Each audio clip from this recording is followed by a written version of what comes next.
ভিডিওটি দেখার আগে সবার কাছে ছোট্ট একটি রিকোয়েস্ট করতে চাই, প্লিজ প্লিজ প্লিজ যারা ভিডিওটি দেখবেন সবাই একটা করে সাবস্ক্রাইব করে দিবেন। আপনাদের ভালোবাসা পেলে এমন ভিডিও আরও উপহার দিব। ভিডিওগুলো বানাতে অনেক কষ্ট হয়, আমি জানি। ভিডিওটি অনেক মানুষই দেখবেন, প্লিজ একটা করে সাবস্ক্রাইব করে দিবেন। সবাইকে পুরো গল্পটি দেখার জন্য অনুরোধ রইল। আর যারা আমাকে ভালোবাসে তারা একটা করে লাইক করে দেখিয়ে দিবেন। Love you all. তো চলুন আজকের ভিডিওটি শুরু করা যাক।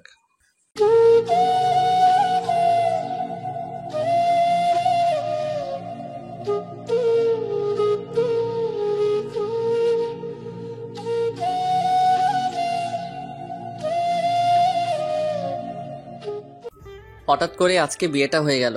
আজকে যে আমার বিয়ে হবে আমি নিজেও জানি না কি থেকে কি হয়ে গেল। সবচেয়ে অদ্ভুত ব্যাপারটা হলো, যার সাথে আমার বিয়েটা হয়েছে সে আর কেউ নয়, আমার চাচাতো বোন। আমার আপন চাচাতো বোনের সাথে বিয়েটা হয়েছে, যাকে আজকে সকালেও আমি আপু বলে ডেকেছি। সে এখন আমার বউ, আর এখন দাঁড়িয়ে আছি বাসার ছাদের উপর।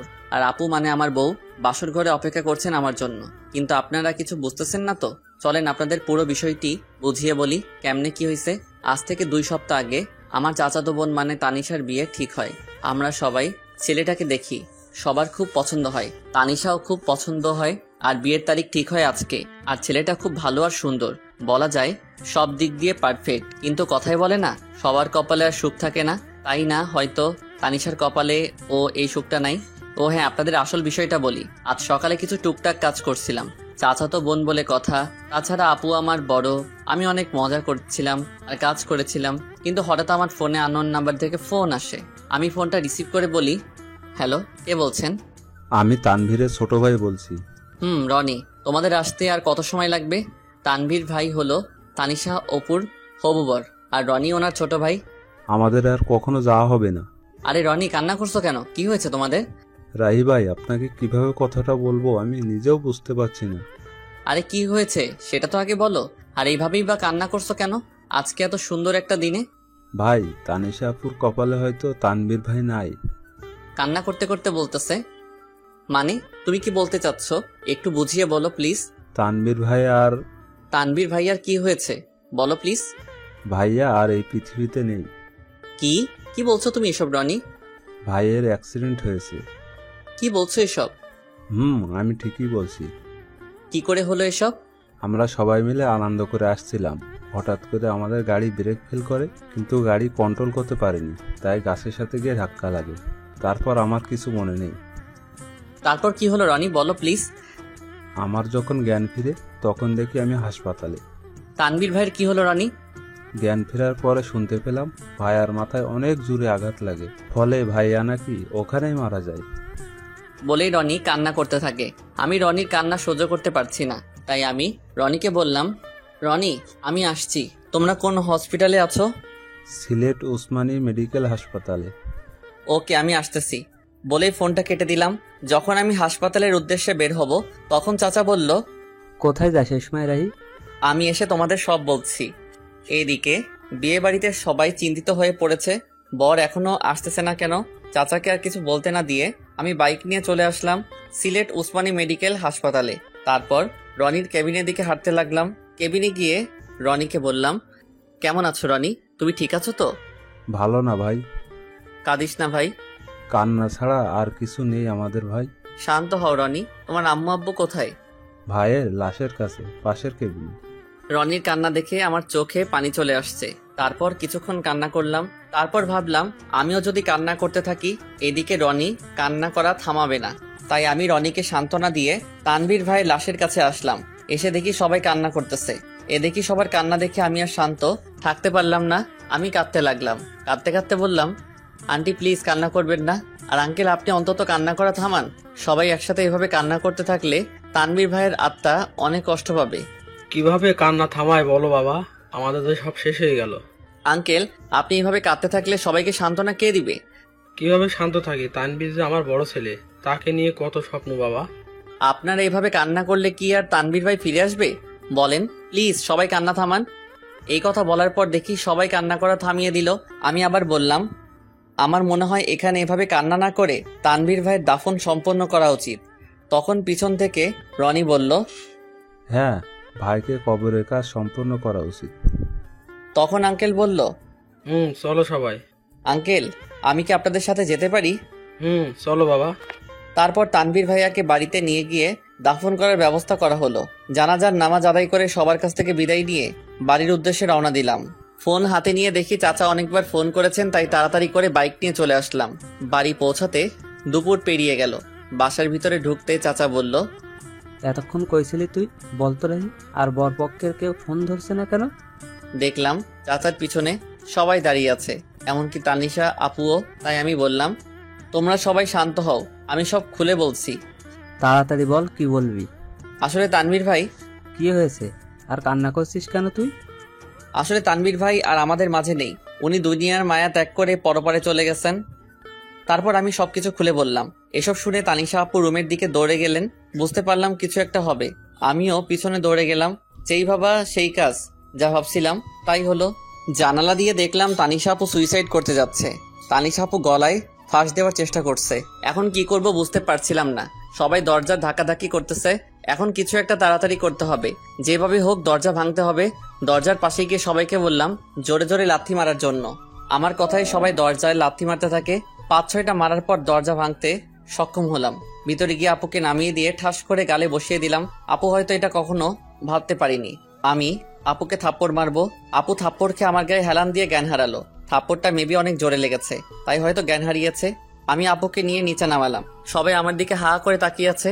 তারপর আপুর জ্ঞান ফেরার জন্য অনেক চেষ্টা করলাম। আম্মুকে বললাম একটু পানি নিয়ে আসো। আম্মু পানি এনে আপুর চোখে দিলেন। সাথে সাথে আপুর জ্ঞান ফিরে। তখন আমি বললাম, এটা কি আপু, নিজের জীবন এভাবে নষ্ট করে দিতে গেলি? তো কি করব বল, কি নিয়ে বাঁচবো আমি? আমার সব আশাই তো শেষ। তাই বলে কি সুইসাইড করতে যাবি? তো আমার কি বা করার ছিল বল? আমরা আবার তোমার জন্য পাত্র খুঁজবো। আমাকে কে বিয়ে করবে শুনি? যে মেয়ের হবু বর রাস্তায় আসার আগেই মারা যায়, সেই মেয়েকে কে বিয়ে করবে তুই বল? আমি কিছুই জানি না বলে ওখান থেকে চলে আসলাম। এখানে আর বেশিক্ষণ থাকলে হয়তো আমিও কেঁদে দিতাম, তাই সেখান থেকে ছাদে চলে আসলাম। ছাদের এক কোণায় দাঁড়িয়ে রইলাম। আপুর জন্য অনেক কষ্ট হচ্ছে। আমার চোখের কোণায় হাত দিয়ে দেখলাম পানি চলে এসেছে। ছাদে অনেক সময় দাঁড়িয়ে আপুর কথা ভাবতে লাগলাম। হঠাৎ কাঁধে কারো হাতে স্পর্শ অনুভব করলাম। পিছনে ফিরে দেখি আব্বু। আব্বু কিছু বলবা? বলবো। বলো, কি বলবা? তুই আগে আমাকে কথা দে, আমি যা বলবো আমার সে কথাগুলো তুই রাখবি। রাখবো, বলো। আমি বলি কি, তুই তানিশাকে বিয়ে করে নে। কি বলো আব্বু, এটা কিভাবে সম্ভব? তানিশা আমার আপু হয়, তার উপর আমার বড়। আমি জানি তানিশার যদি কিছু হয়ে যায়। আমি জানি না, আমি পারবো না। কিন্তু তুই ভেবে দেখতে পারিস, তোর জন্য হয়তো সে বেঁচে থাকতে পারবে। ঠিক আছে, ভেবে দেখবো। সেখান থেকে আব্বু চলে গেল। আমিও ওখানে দাঁড়িয়ে আছি। কিছুক্ষণ পর চাচু আমাকে বলল, রাহি, আমি একটা কথা বলি। পিছন থেকে কাঁধে হাত দিয়ে বললেন, চাচা বলেন। তুই আমার মাথায় হাত দিয়ে বল, আমার কথা রাখবি। কিন্তু চাচা। কোনো কিন্তু নয়, তুই আমার মাথায় হাত দিয়ে বল, আমার কথা রাখবি। আচ্ছা বলো, তুমি যা বলবে আমি শুনবো। তুই আমার মেয়েকে বিয়ে কর বাবা, আমার মেয়েটার জীবন বাঁচা। কান্না করতে করতে বললেন চাচা। কিন্তু চাচা, তানিশা আপু লাগে, তার উপর আমার বড় হয়। কোনো কিন্তু নয়, আর তানিশা তোর মাত্র 2 বছরের বড়। প্লিজ বাবা, তুই আমার মেয়েকে বিয়ে করে ওর জীবনটা বাঁচা। বল বাবা, বিয়ে করবি? কাঁদতে শুরু করলেন চাচা। ঠিক আছে চাচা, আমি বিয়েতে রাজি আছি। আর এইভাবেই আমার আর তানিশা আপুর বিয়েটা সম্পন্ন হলো। এতক্ষণ যা বললাম সব বিয়ের আগের ঘটনা। দেখছেন কখন থেকে আপনাদের সাথে বক বক করেই যাচ্ছি। আপনাদের আমার পরিচয়টাই দেওয়া হলো না। আমার নাম ফয়সাল আহমেদ রাহি। বাবা মায়ের একমাত্র ছেলে, আর আমার ছোট একটা দুষ্টু মিষ্টির বোন আছে। আর মনে হয় আপনাদের কিছু বলার দরকার নেই, কারণ গল্প পড়লে সব জানতে পারবেন। এখন আর বক বক না করে গল্প ফিরা যাক। কি বলেন আপনারা?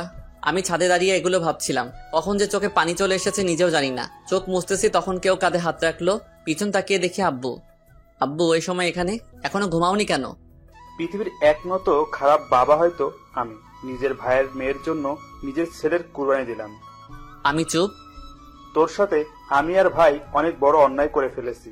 এ সময় তোর ঘুরে বেড়ানো কাজ, বন্ধুদের সাথে সময় কাটানো, পড়াশোনা করার সময়, সেখানে আমরা তোর উপর অনেক বড় একটা দায়িত্ব দিয়ে ফেলেছি। তোর অমত থাকা সত্ত্বেও আমরা তানিশের সাথে তোর বিয়ে দিয়েছি। আমাদের মাফ করে দিস বাবা। কি সব আবল তাবল বলছো আব্বু? তোমার ভালো মনে করছো তাই বিয়ে দিয়েছো, এতে কষ্ট পাবার কি আছে? মেয়েটা কিছু একটা করে ফেলতে পারে, তাই তোর সাথে বিয়ে দিয়েছি। রাগ করিস না বাবা, অনেক রাত হয়েছে, ঘরে যা। বাবা, মেয়েটা একা বসে আছে। আমি আর কিছু না বলে নিচে চলে আসলাম। আমার রুমে দরজা খুলে দেখে আপু কান্না করছে। আমার এখন ঠিক কি করা উচিত বুঝতে পারছি না। আমি কাঠের পাশে গিয়ে দাঁড়িয়ে রইলাম। রাহি, হুম তোর সাথে আমার কিছু কথা আছে। বলো, কি বলবা? আমি জানি তুই খুব ভালো একটা ছেলে, তোর মতন স্বামী পাওয়া ভাগ্যের ব্যাপার, কিন্তু আমি তোকে স্বামী হিসেবে মানতে পারবো না।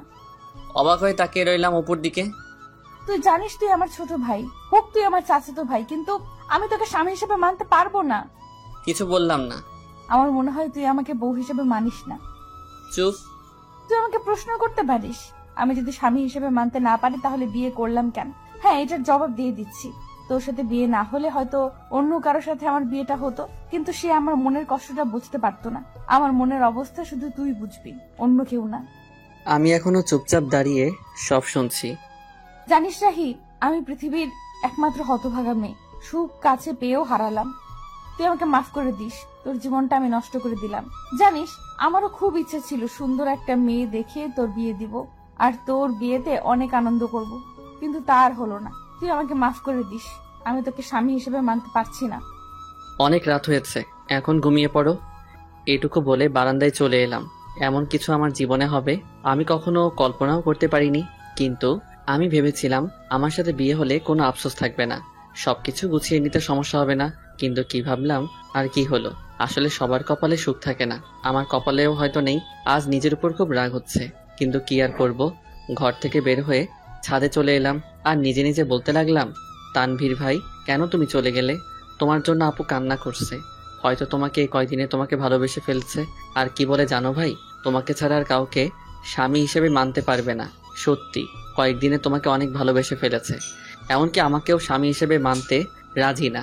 সত্যি ভাই, তুমি অনেক ভাগ্যবান ছিলে, আপুর মতো বউ পেতে যাচ্ছিলে। কথায় বলে না, সবার কপালে সুখ থাকে না, তেমনি তোমার কপালেও নেই, আমার কপালেও নেই। হায়রে কপাল আমাদের। এসব ভাবতে ভাবতে চোখের কোণায় আবারও হাত দিয়ে দেখি পানি। চোখে পানি মুছে পকেটে থাকা ফোনটা হাতে নিয়ে দেখি 2:45 বাজে। তাই আর ছাদে দাঁড়িয়ে না থেকে রুমে চলে এলাম। রুমে এসে দেখি এখনো আপু নাক টেনে টেনে কান্না করছে। কি ব্যাপার আপু, তুমি এখনো ঘুমাওনি? কোথায় গিয়েছিলি? একটু ছাদে গিয়েছিলাম, রাত অনেক হয়েছে, ঘুমিয়ে পড়ো। তুই কোথায় ঘুমাবি? সেটা আপনার না জানলেও চলবে, তুমি উপরে ঘুমিয়ে পড়ো, আমি ফ্লোরে শুয়ে পড়ছি। তারপর আর কিছু না বলে নিচে চাদর বিছিয়ে ঘুমিয়ে পড়লাম।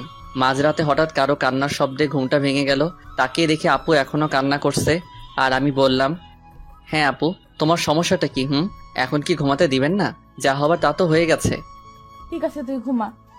আমি আবারও ঘুমিয়ে পড়লাম। হঠাৎ সকালে কারো কান্নাকাটি আর চেঁচামেচিতে ঘুম ভেঙে গেল। বের হয়ে দেখলাম তানিশা, আম্মু, আব্বু, আমার ছোট বোন রিয়া ও কান্না করছে। আমি গিয়ে বললাম, আব্বু কি হয়েছে? চুপ। আম্মু কি হয়েছে, এভাবে কান্না করছো কেন? চুপ।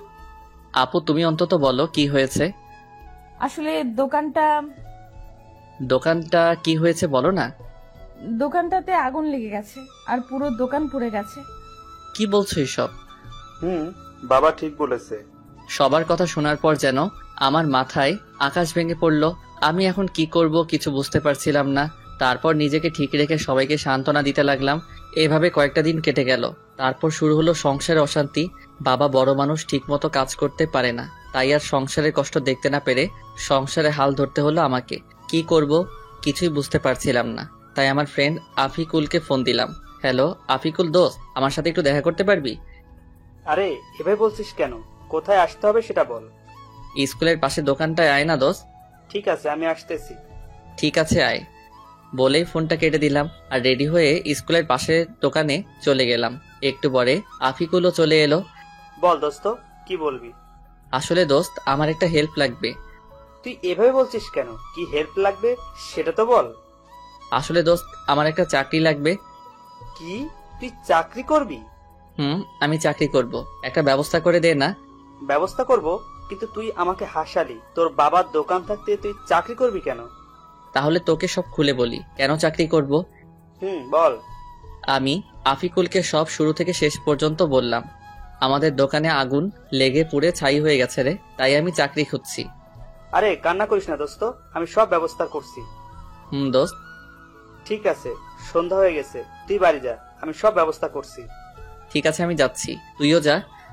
বলেই আমি আফিকুলকে বিদায় দিয়ে বাড়ি চলে আসলাম। বাড়ি এসে দেখি আম্মু এখনো মাথায় হাত দিয়ে বসে এখনো কান্না করছে। আম্মু, কান্না করো না, কান্না করে আর কি হবে, সব তো শেষ। বাবা জানি, কিন্তু কান্না ছাড়া আর কি করব বল। আর কাঁদতে হবে না, আমি কিছু একটা ব্যবস্থা করছি। কি করবি তুই? পরে বলবো, এখন প্লিজ তুমি কান্না করো না। ঠিক আছে। আম্মুকে সান্ত্বনা দিয়ে রুমে চলে এলাম। এসে দেখি তানিশা আপুও কান্না করছে। তাই আমি বললাম, তুমি কান্না করছো কেন? আমার জন্য তো সব হচ্ছে। তোমার জন্য আমার কি হলো? তোদের এখানে আসার সাথে সাথেই ক্ষতি হয়ে গেল। আমার মনে হয় এতে আপনার কোনো দোষ নেই, এটা আমার কপালের দোষ। এটা তোর কপালের দোষ না, এটা আমার কপালের দোষ। তোমার কপালের দোষ কেমন করে হলো? হ্যাঁ, আমার কপাল খারাপ, কারণ যে মেয়ের বিয়ের দিনে বর মারা যায়, শ্বশুর বাড়ি আসতে না আসতেই ক্ষতি হয়ে যায়, তার কপালে দোষ না তো কার কপালে দোষ? কি বলছেন? আপনার শ্বশুর বাড়ি? হ্যাঁ, আমার শ্বশুর বাড়ি তো।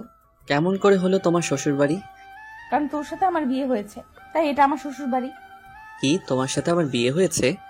হুম। কি, ওটা বিয়ে? আমার তো মনে হয় না। হয় না কেন? আমি তোমাকে বউ হিসেবে মানি না, আর তুমিও আমাকে স্বামী হিসেবে মানো না। কথা বলতে বলতে হঠাৎ আফিকুলের ফোন এসেছে। আফিকুল, বল। খুশির খবর আছে বন্ধু। কি খুশির খবর? দোকানে আয় বলছি। ঠিক আছে, আমি আসছি, তুই একটু অপেক্ষা কর। আমি বের হতে হতে তানিশা আপুকে বললাম, আমি আসি, তোমার সাথে পরে কথা বলবো। কোথায় যাবি এখন? এসে সব বলছি তোমাকে। আমি আর কথা না বলে চলে আসলাম স্কুলে পাশের দোকানে। এসে দেখি আফিকুল আমার জন্য অপেক্ষা করছে। বল দোস্ত, কি খুশির খবর? আমি তো চাকরির ব্যবস্থা করে ফেলেছি দোস্ত। কি, তুই আমার চাকরির ব্যবস্থা করে ফেলেছিস?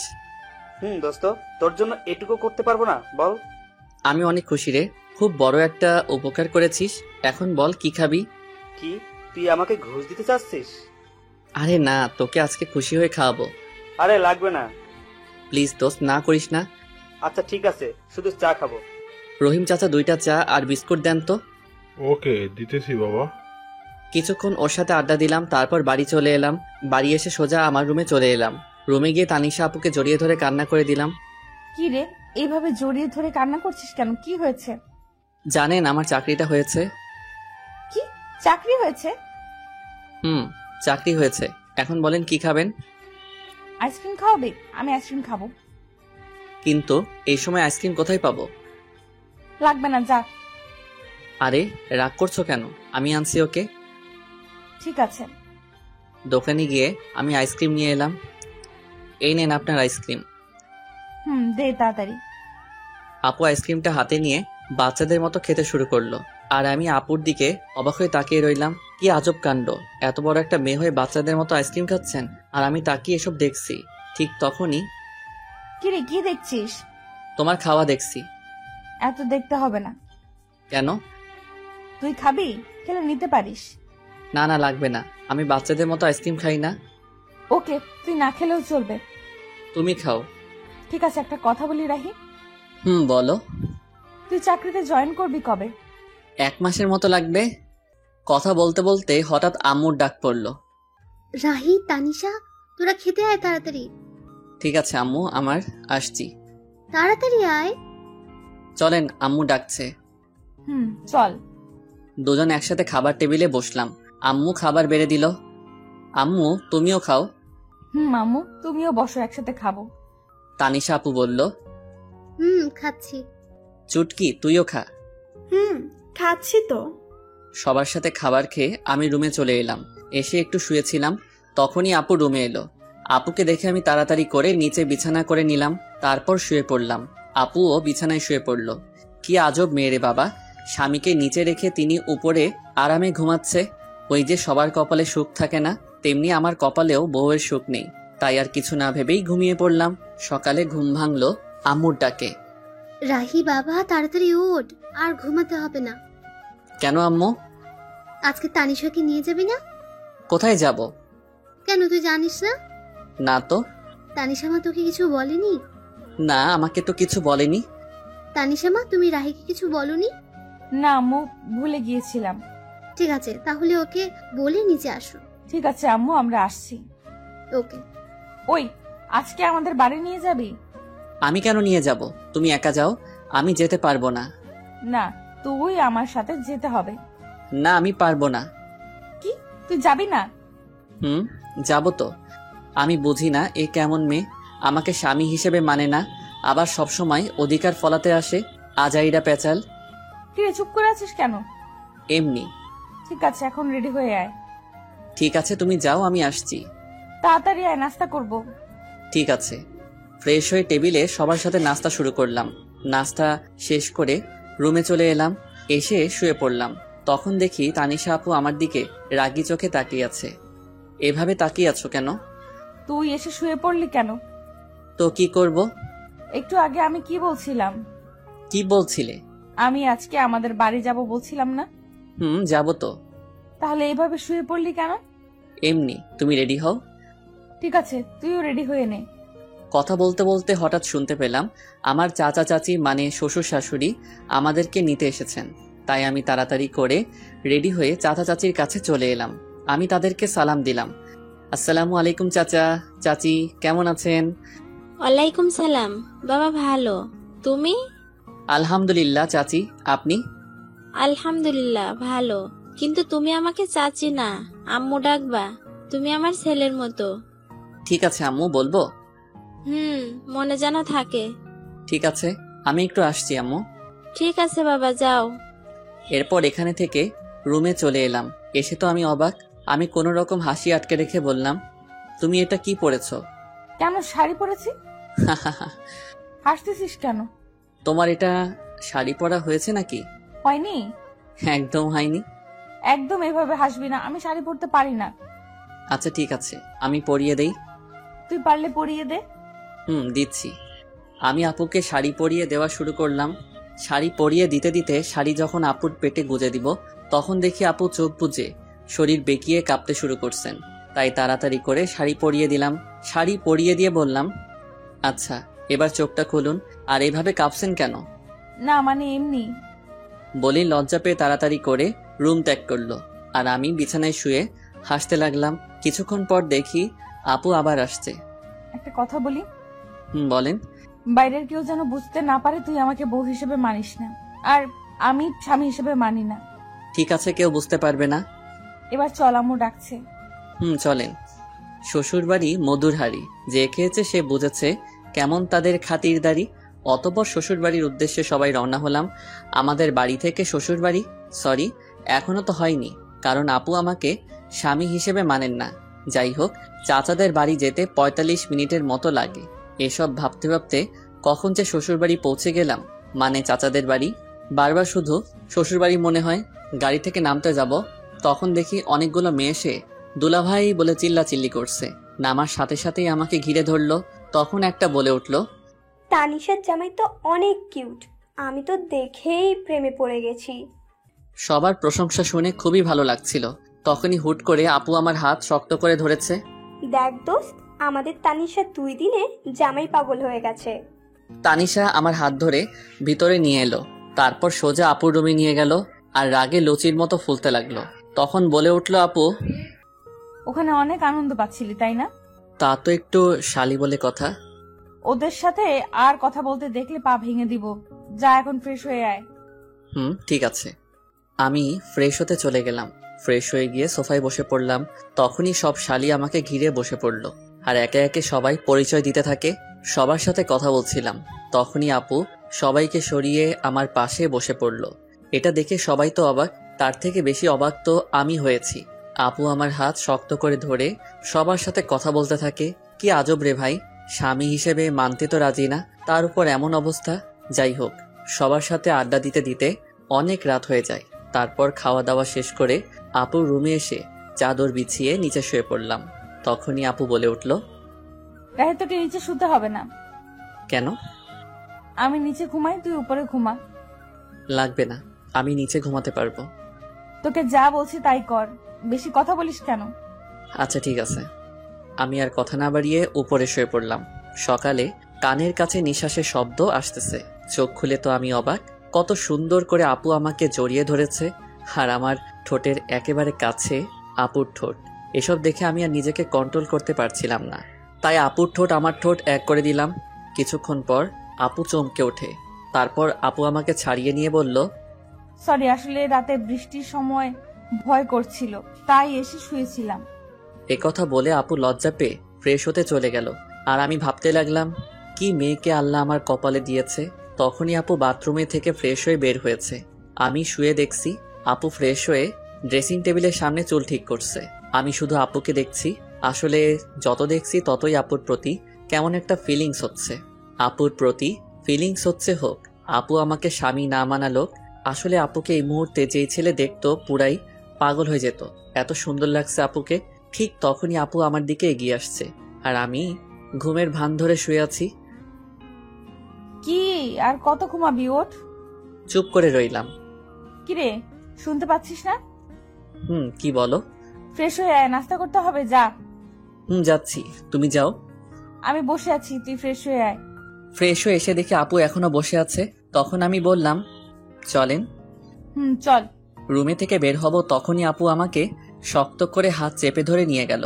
আমি কিছু বুঝলাম না। এসব দেখে সবাই আমাদের দিকে হা করে তাকিয়ে আছে। মনে হয় আমরা এলিয়েন। সবার কাছে যেতেই দেখি সবাই মুচকি মুচকি হাসছে। এসব দেখে আমার খুব লজ্জা লাগতে শুরু করলো, আর নিজেকে জোকার মনে হচ্ছে। কিন্তু কি আর করার, মাথা নিচু করে টেবিলে বসে পড়লাম। তারপর শুরু হলো জামাই আদর। জীবনে প্রথম জামাই আদর পাচ্ছি। সবাই ওঠার পর ওঠা খাওয়াচ্ছে, আর আমি বলির পাঠার মতো খেয়ে যাচ্ছি। কোনো রকম জামাই আদর খেয়ে রুমে চলে এলাম। এসে শুয়ে পড়লাম। শরীর আর নড়াতে পারছি না। আপনাদের একটা কথা বলি, সবাই বিয়ের পর শ্বশুর বাড়ি যদি যান তাহলে তার 1 মাস আগে থেকে খাওয়া দাওয়া বন্ধ করে যাবেন, তা না হলে আমার মতো অবস্থা হবে। এবার বলতে পারেন, যদি 1 মাস আগে থেকে খাওয়া দাওয়া বন্ধ করে দেই তাহলে আমরা তো মরে যাব। এইটার উত্তর খুব সোজা, খিদা যখন লাগবে তখন অল্প খেয়ে নিবেন। এবার প্রশ্ন আসতে পারে, তাহলে আমার বিয়ে আমি খাবো না? উত্তর খুব সোজা, না খেয়ে রোজা রাখবেন। যাই হোক, সাবধানে শ্বশুর বাড়ি যাবেন। তখন আপু রুমে আসলো, এসে আমাকে বলতে লাগলো, কিরে, জামাই আদর কেমন হলো? হার জামাই আদর, তুমি আমাকে স্বামী হিসেবে মানো না, তাহলে এটা জামাই আদর কিভাবে হলো? বেশি কথা বলিস কেন? কোথায় বেশি কথা বললাম? কথা শেষ না হতেই আপু চলে গেল। তখন রুমে শালিকাদের আগমন। দুলাভাই কি করেন? ওই তো দেখতে পাচ্ছ কি করছি। দেখছি। আচ্ছা দুলাভাই, আপনি নাকি গল্প লিখেন? কে বলছে? দেখলাম। এবার একটা গল্প শোনাতে হবে। বলেই সবাই চিল্লাচিল্লি শুরু করলো। কি আর করার, এখন তো শোনাতে হবে। আচ্ছা, তোমাদের একটা কবিতা শোনাই। বলেন। কবিতার নাম শালা আমি তো অবাক। নিশি রাতে জেগে দেখি গাছের ডালে কাক। শালা আমি তো অবাক, চোর ঢুকেছে ঘরের ভেতর, দরজা ছিল ফাঁক। শালা আমি তো অবাক, মোবাইল নিল, টিভি নিল, রিমোট না হয় থাক। শালা আমি তো অবাক, পাচ্ছে যা নিচ্ছে ভরে, 2 হাতেরই মুঠোয় করে। চোরটা তো আচ্ছা খারাপ। শালা আমি তো অবাক, সব মালামাল বস্তা ভরে, চোর পালালো চুরি করে, যাকটা চলে যাক। শালা আমি তো অবাক, মধ্যরাতে অন্ধকারে কুত্তা ডাকে জোরে জোরে, শিয়ালরা দেয় হাক। শালা আমি তো অবাক, ভয়ে শরীর শিউরে ওঠে, না জানি আজ কি যে ঘটে, আবার ডাকে কাক।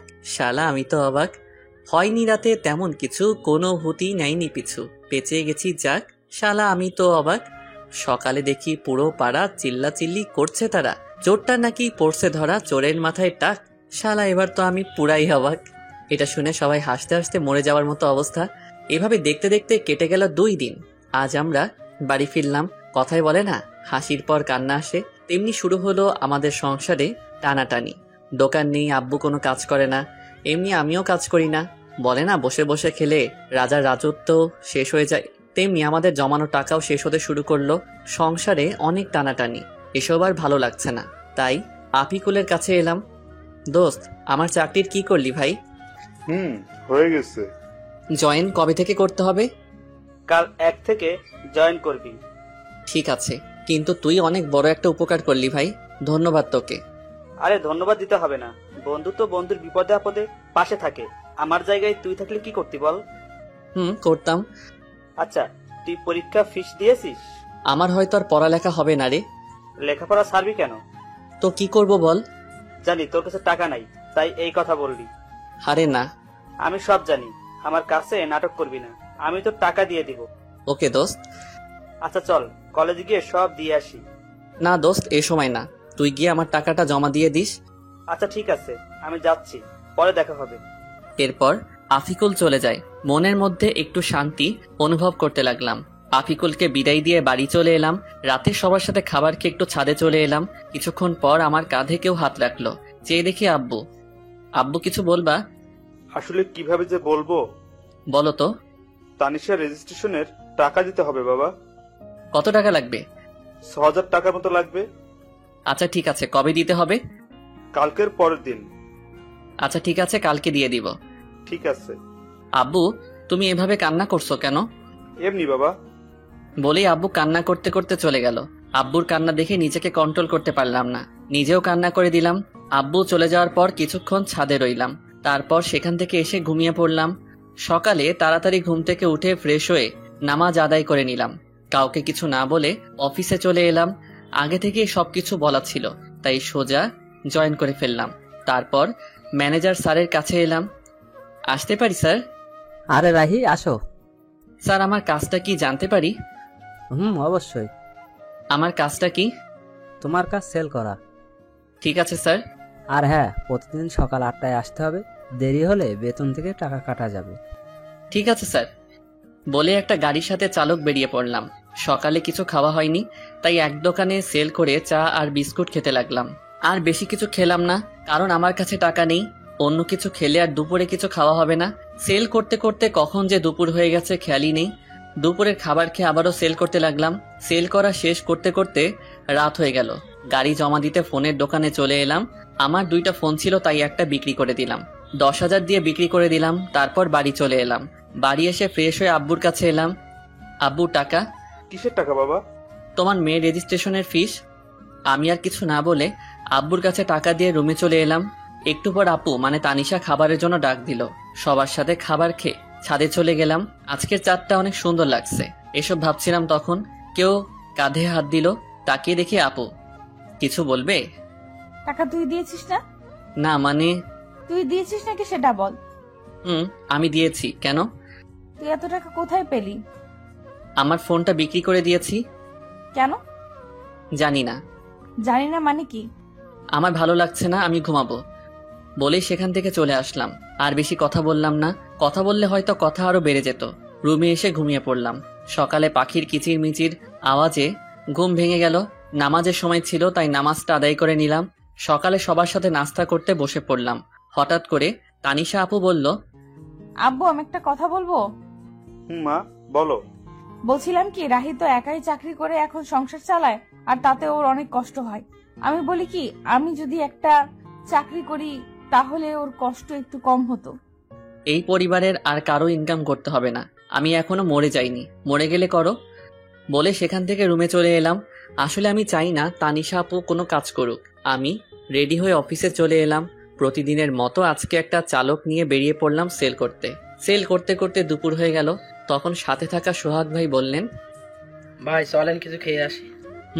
চলো। দোকানে বসে পাউরুটি খাচ্ছিলাম।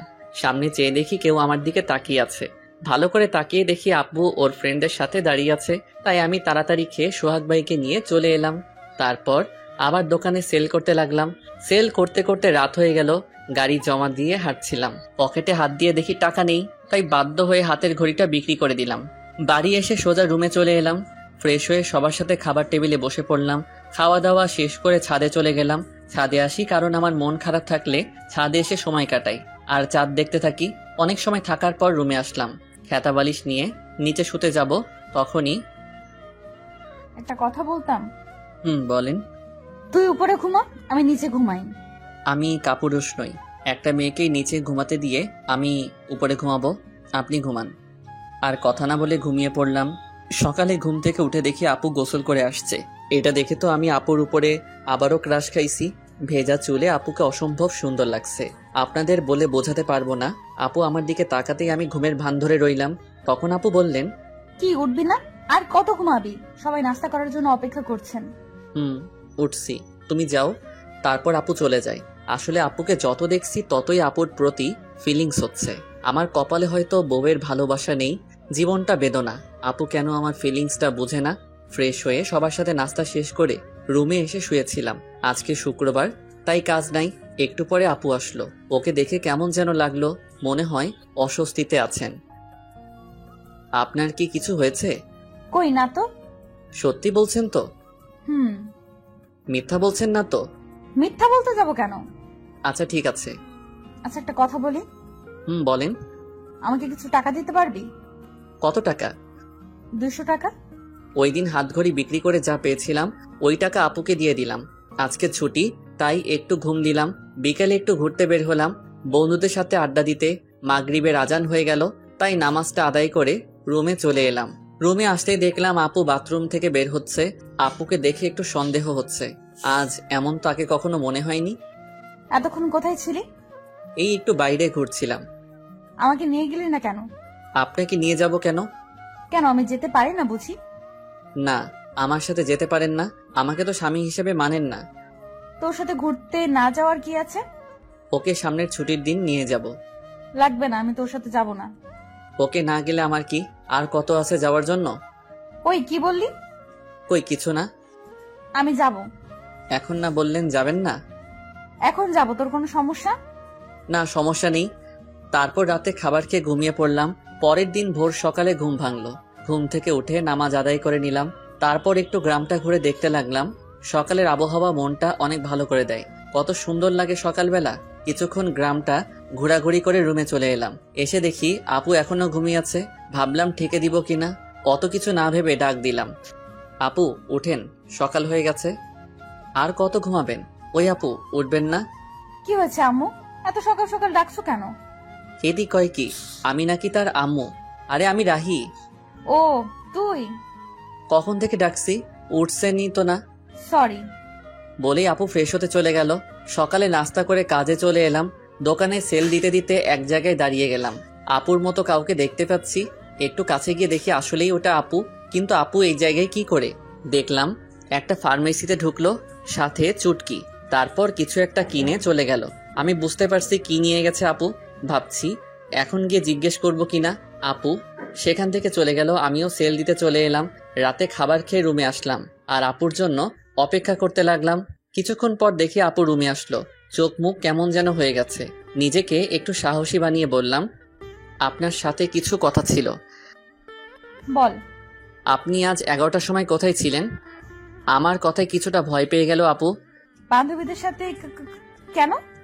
না এমনি। আপনি ঠিক আছেন তো? হুম, ঠিকই তো আছি। না আপনি ঠিক নেই। আমার কাছ থেকে কিছু কি লুকাতে চাচ্ছেন? কি লুকাবো আমি? তুই কিসের কথা বলছিস? এইটার কথা বলছি, প্যাকেটটা সামনে ধরে। আসলে আপনার হয়তো বুঝতে পারছেন না কিসের প্যাকেটের কথা বলছি। ওইটা প্যাড ছিল। অনেকে হয়তো এখন বুঝতে পারছেন। এসব বলায় আপু কিছুটা লজ্জা পেয়ে যায়। লুকানো কি আছে এসব?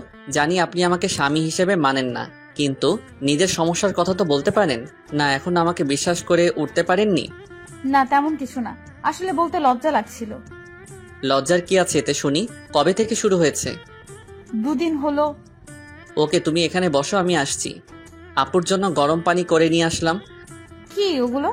আপনার জন্য গরম পানি নিয়ে এসেছি। তুই এত কষ্ট করতে গেলি কেন? আমি করে নিতাম। তা তো জানি। কত ব্যথা সহ্য করে হাসি মুখে কথা বলছেন। আপনার আর কয়েকদিন কিছু করতে হবে না, রেস্ট নিন। তুই এত ভালো কেন? সবার কত খেয়াল রাখিস, আমার পিরিয়ডের কথা শুনে এত কেয়ার করছিস। যদিও তোকে স্ত্রীর অধিকার দেইনি, যদি দিতাম আরো কত কিছু করতে আমার জন্য। সরি রাহি, আমি জানি তুই অনেক ভালো। তোর মতো স্বামী সবার কপালে জোটে না, কিন্তু আমি কেন যে তোকে মেনে নিতে পারছি না। কি ভাবছেন? কিছু না, তুই ঘুমিয়ে পড়। না যদি আপনার কিছু লাগে। লাগবে না, দরকার হলে তোকে ডাক দিব। ওকে। তারপর আমি ঘুমিয়ে পড়লাম। পরের দিন আর কাজে যাইনি। আপুর শরীরটা খারাপ হয়ে পড়ছিল, তাই সারাদিন আপুর পাশে ছিলাম। যখন যেটা লাগে সব করলাম।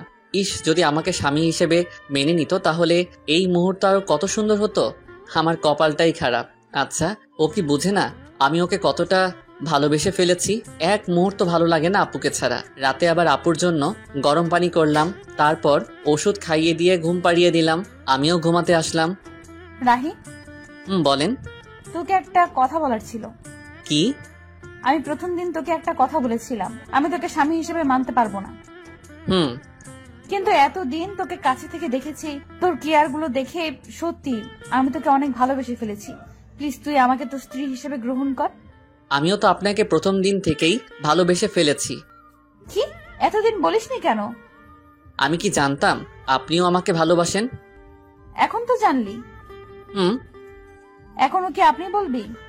আচ্ছা ঠিক আছে, তুমি করে বলবো। ও, ওদিকে আসছিস কেন? আপনিটাকে তুমি করতে হবে তো। আপুর এমন কথা শুনে আমার তো খুশিতে হিরো আলমের গান লাগাই নাচতে ইচ্ছে করতেছে।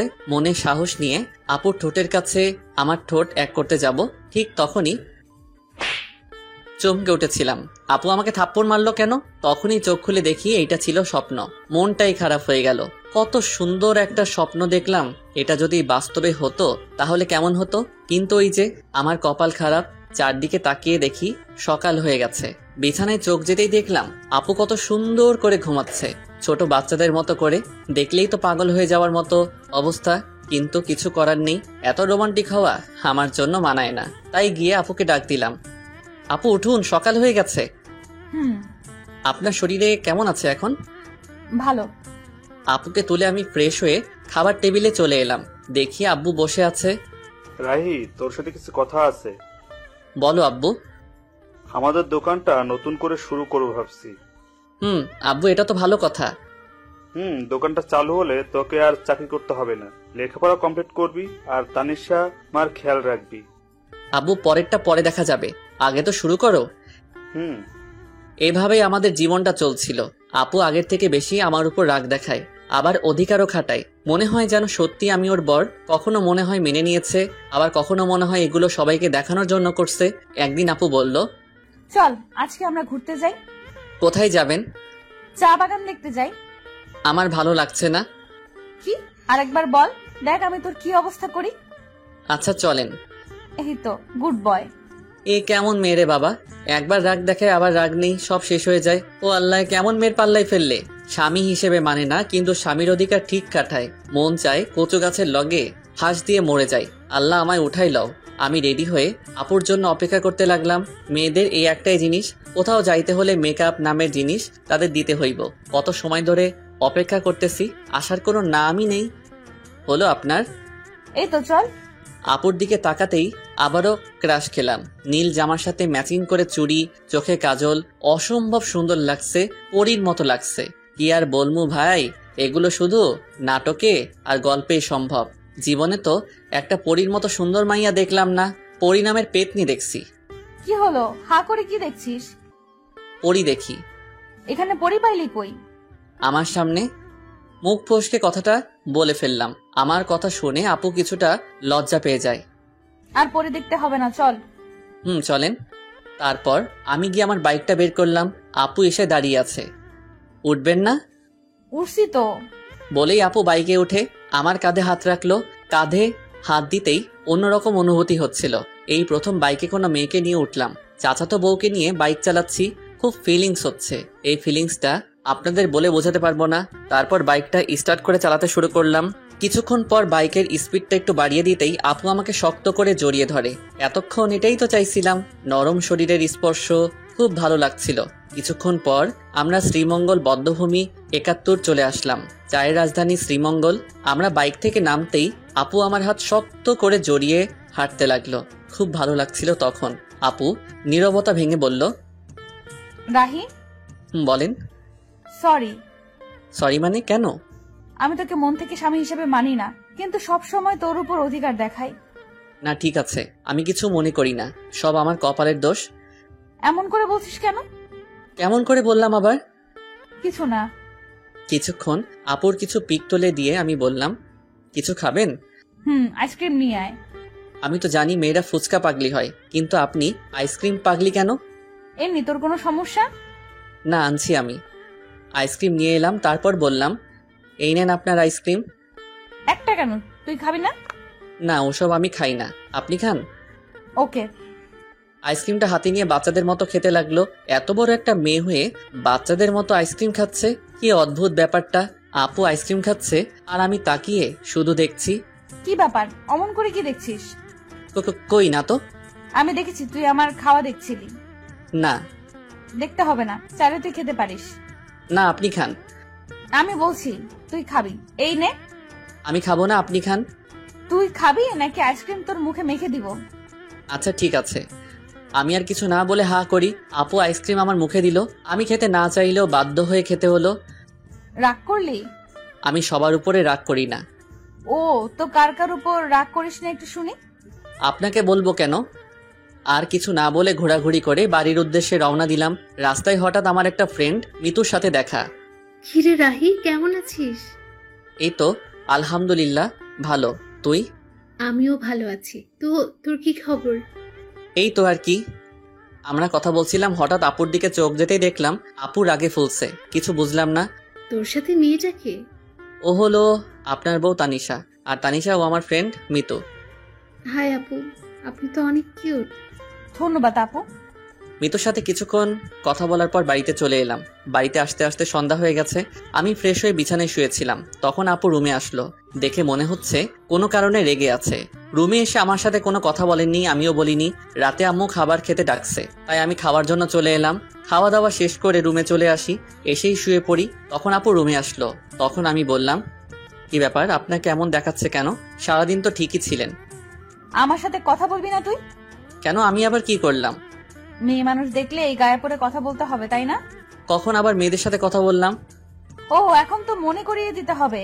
আসার সময় কি ওই মেয়ের সাথে কথা বলিসনি? এত এসে এসে কি কথা শুনি? ও তো আমার ভালো ফ্রেন্ড। তাহলে ওর কাছে যা, আমার সাথে কথা বলিবি না। আমি ওর সাথে কথা বলছি, তাতে আপনার কি? আপনি এত রাখছেন কেন? আমারই তো সব। মানে? কিছু না। বলেই শুয়ে পড়লো। কি আজব মেরে বাবা, এখন দেখছি কারোর সাথে কথা বলতে দেবে না। নিজে তো ভালোভাবে কথা বলেই না, আবার অন্য কারোর সাথে কথা বললে রেগে যায়। মেয়েদের মন বোঝা আসলে অনেক কঠিন। কি কখন কি চায় তারাই ভালো জানে। কি বলছিস? আপনি এখনো ঘুমাননি? তুই ঘুমাবি না? ঘুমাচ্ছি। সকালে ঘুম থেকে উঠে তো অবাক, আপু আমাকে জড়িয়ে ধরে শুয়ে আছে। আমার শরীর কাঁপছে, হার্টবিট বেড়ে যাচ্ছে। কিন্তু কি আর করব, এত রোমান্টিক হলে তো চলবে না। আপুকে ডাকতে লাগলাম। আপু আমাকে জড়িয়ে ধরে শুয়ে আছে কেন? আমি আমার হাজবেন্ডকে জড়িয়ে আছি। তোর কোনো সমস্যা? আপনার হাজবেন্ড মানে বুঝলাম না। এখন ঘুমাতে দে, বেশি কথা বলিস না। আপনি ঘুমাবেন ভালো কথা, আমাকে তো ছাড়েন। আমার ইচ্ছে হয়েছে তাই ঘুমিয়েছি, ডিস্টার্ব করিস না তো এখন। হারামজাদি কয় কি, আমাকে জড়িয়ে আছে, আবার আমাকেই বলছে ডিস্টার্ব না করতে। মনে হচ্ছে লাথি মেরে মঙ্গল গ্রহে পাঠিয়ে দেই। কিন্তু ততক্ষণে ভাবলাম, যদি সেখানে পাঠিয়ে দেই আমার কি হবে? আমি তো আপুকে ভালোবাসি। নিজেকে শান্ত করে বললাম, আপনি ঘুমান, আমি মানা করেছি নাকি? কিন্তু আমাকে ছাড়ুন। তারপর আপু আমাকে ছেড়ে দেয়। আপনি চাইলে আরো ঘুমাতে পারেন। আমি ফ্রেশ হয়ে নাস্তা করে রুমে এসে দেখি বাচ্চাদের মতো বালিশটাকে জড়িয়ে ধরে শুয়ে আছে। এটা দেখে আমার ঠোঁটের কোণায় হাসি ফুটে উঠেছে। কালকে দিনটা আমার কাছে অনেক ভালোই লাগছিল। যত দিন যাচ্ছে আপুর প্রতি দুর্বলতা কাজ করছে। কেন জানি অনেক ভালোবেসে ফেলেছি। আপুকে ছাড়া হয়তো এখন 1 সেকেন্ডও বাঁচতে পারবো না। আমি কি আমার মনের কথা বলে দিব? কিন্তু তখন যদি রেগে যায়? কিন্তু আমার মনের কথা না বলা পর্যন্ত তো আমি শান্তি পাচ্ছি না। সব সময় আপুর প্রতি ভালোবাসা, দুর্বলতা, ওকে স্পর্শ করার ইচ্ছা, ওর প্রতি নেশা আমার ভেতরটাকে শেষ করে ফেলছে। আচ্ছা, আপু কি আমাকে ভালোবাসে? ওর ব্যবহার দেখে তো তাই মনে হচ্ছে। আপুও আমাকে ভালোবাসে, কিন্তু বলতে পারছে না। আচ্ছা, আমি কি সরাসরি গিয়ে বলে দিব? আমরা কি সবকিছু ভুলে দুজন দুজনকে ভালোবাসতে পারি না? আজকে বলে দিব, যা হবার হবে। এদিকে তানিশা ঘুম থেকে উঠে আমাকে কোথাও খুঁজে পাচ্ছে না। সকাল থেকে একবারও দেখছে না। তানিশাও আমাকে ভালোবাসে, কিন্তু কখনো বলতে পারছে না। কারণ একে তো ও একটা মেয়ে, তার উপর আমি ওর চাচাতো ভাই, তার উপর ছোট লজ্জার কারণে বলতে পারছে না। কিন্তু মন থেকে রাহিকেই ভালোবাসে। রাত্রে বাড়ি আসার সময় আপুর জন্য আইসক্রিম, চকোলেট আর ফুল নিয়ে আসলাম। যেগুলো আপুর পছন্দ করে সেগুলো নিয়ে আসি। আজকে আমার মনের কথা বলেই দিব, পরে যা হবার দেখা যাবে। বাড়িতে এসে এগুলো নিয়ে সোজা আমার রুমে চলে এলাম। আমার রুমের মধ্যে ঢুকতে যাব, তখনই দেখি আপু কারোর সাথে ফোনে কথা বলছে। কি যেন মনে করে আর ভিতরে গেলাম না। দরজার ওপাশে দাঁড়িয়ে শুনতে লাগলাম, হ্যাঁ আমি সত্যি ওকে ভালোবাসি আর ওর সাথে সারা জীবন থাকতে চাই। কিন্তু এই ঝামেলাটা থেকে আগে বের হই, তারপর আব্বু আম্মুকে সব বলে আমরা দুজন হানিমুনে যাব। তাদের কথা শুনে আমি তো অনেক বড় একটা ধাক্কা খাই। তার মানে আপু অন্য কাউকে ভালোবাসে। মুহূর্তের মধ্যে আমার সব আশা ভরসা সব নষ্ট হয়ে যায়। আমি কখনো ভাবতে পারিনি আমি ওর কাছে এত বড় একটা সমস্যা। আমি ফুলগুলো ফেলে দিয়ে আইসক্রিম আর চকলেট চুটকিকে দিয়ে দিলাম। না নয়, আমি ওকে মুক্ত করে দিব। আমি তাদের মাঝে ঝামেলা হয়ে থাকতে চাই না। তাই অনেক কিছু ভেবে সিদ্ধান্ত নিলাম, আমি ওকে ডিভোর্স দিয়ে দিব। ও যদি অন্য কাউকে নিয়ে সুখে থাকতে চায় আমি বাধা দিব না। আমি রুমে ঢুকতেই আপু ফোন রেখে দেয়। সারাদিন কই ছিলি? একবারও বাড়িতে দেখলাম না। একটা কাজ ছিল। সারাদিন কিছু খেয়েছিস? দাঁড়া, আমি তোর জন্য খাবার আনছি। না না, আমি খাবো না, বাইরে থেকে খেয়ে এসেছি। যে কথাগুলো শুনেছি আর খাবার মুখে দিয়ে কি আর যাবে। তোর সাথে আমার কিছু কথা ছিল। বলেন। অনেক দিন থেকে বলতে চেয়েছিলাম, কিন্তু বলতে পারিনি। জানি না এই বিষয়টা তুই কিভাবে নিবি। অত কিছু না বলে আসল কথাটা বলেই ফেলুন।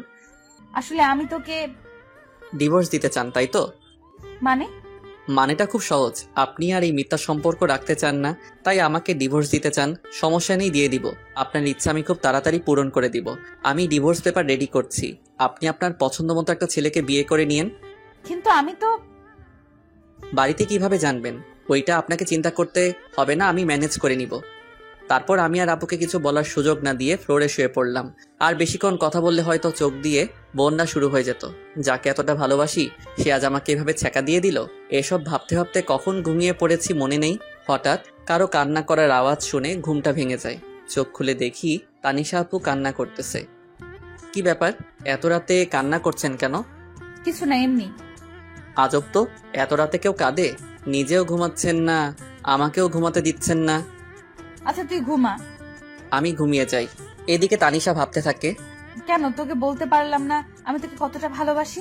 আমাকে একবার বলার সুযোগ না দিয়ে তুই সব বলে গেলি। আমি নাকি ডিভোর্স চাই? কিভাবে ভাবছিস এইসব?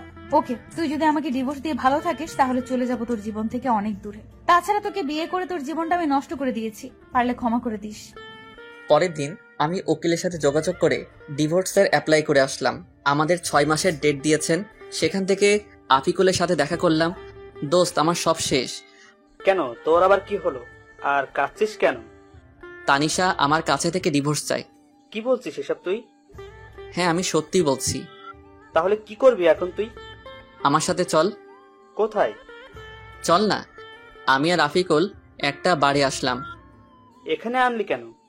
ড্রিঙ্কস করবো তাই। তুই কি ড্রিঙ্কস করিস? হুম। কিন্তু তুই তো আজ পর্যন্ত একটা সিগারেটও মুখে নিয়ে দেখিস নাই। আজকের মতো তো আর কখনো কষ্ট পাই নাই। তারপর আমরা দুজনই ড্রিঙ্কস করি। আমি একটু বেশি খেয়েছি, যার কারণে নিজেকে কন্ট্রোল করতে পারছি না। তাই আফিকুল আমাকে বাড়িতে নিয়ে আসে। বাড়িতে দরজায় নক করতে তানিশা দরজা খুলে দেয়। ভাবি, আসলে আজকে রাহি একটু ড্রিঙ্ক করে ফেলেছে। আচ্ছা ঠিক আছে, আপনি ওকে ভেতরে নিয়ে আসুন। তারপর আফিকুল আমাকে রুমে রেখে চলে যায়। একটু পরে আপু আসলো। তুই ড্রিঙ্কস করেছিস? হ্যাঁ, করেছি। তোর কোনো সমস্যা? তুই তো আগে এমন ছিলি না। সবসময় কি একরকম থাকতে হবে? এই বলে আমি তানিশার দিকে এগোচ্ছি আর তানিশা পিছনে যাচ্ছে। এদিকে আসছিস কেন? আমার ইচ্ছে হয়েছে, আমি আমার বউকে আদর করব, যা ইচ্ছা তাই করবো। আপনার কোনো সমস্যা? আমি তোকে আগেই বলেছিলাম। পুরো কথা শেষ হওয়ার আগে আমি ওকে ধরে ফেলি। কি করছিস? ছাড় আমাকে। আজকে আমার বউয়ের অধিকার নিয়েই ছাড়বো। এই বলে তানিশার কাছে যেতেই ধাক্কা মেরে বিছানায় ফেলে দিল। এত জোরে ধাক্কা দেয় যে আমি আর উঠতেই পারি না। একে তো নেশা করা অবস্থায় কখন যে ওখানেই ঘুমিয়ে পড়ি নিজেই জানি না। সকালে উঠে দেখি আজকে আমার আগে আপু উঠেছে। তাতে আমার কি, আমি আর ওকে নিয়ে ভাবতে চাই না। ফ্রেশ হয়ে নিচে আসলাম, কিন্তু তানিশাকে কোথাও দেখতে পাচ্ছি না। কি ব্যাপার, গেল কই? তারপর কিচেনে গেলাম। গিয়ে দেখি আম্মু আছে, তানিশা নেই। আম্মু, তানিশা কোথায়? ও তাসনিয়া রুমে আছে। আচ্ছা। তারপর তাসনিয়ার রুমে গেলাম। গিয়ে দেখি দুজনে বসে কি যেন বলছে। আমাকে দেখে তাসনিয়া বলতে লাগলো, ভাইয়া কেমন আছিস? ভালো, তুই?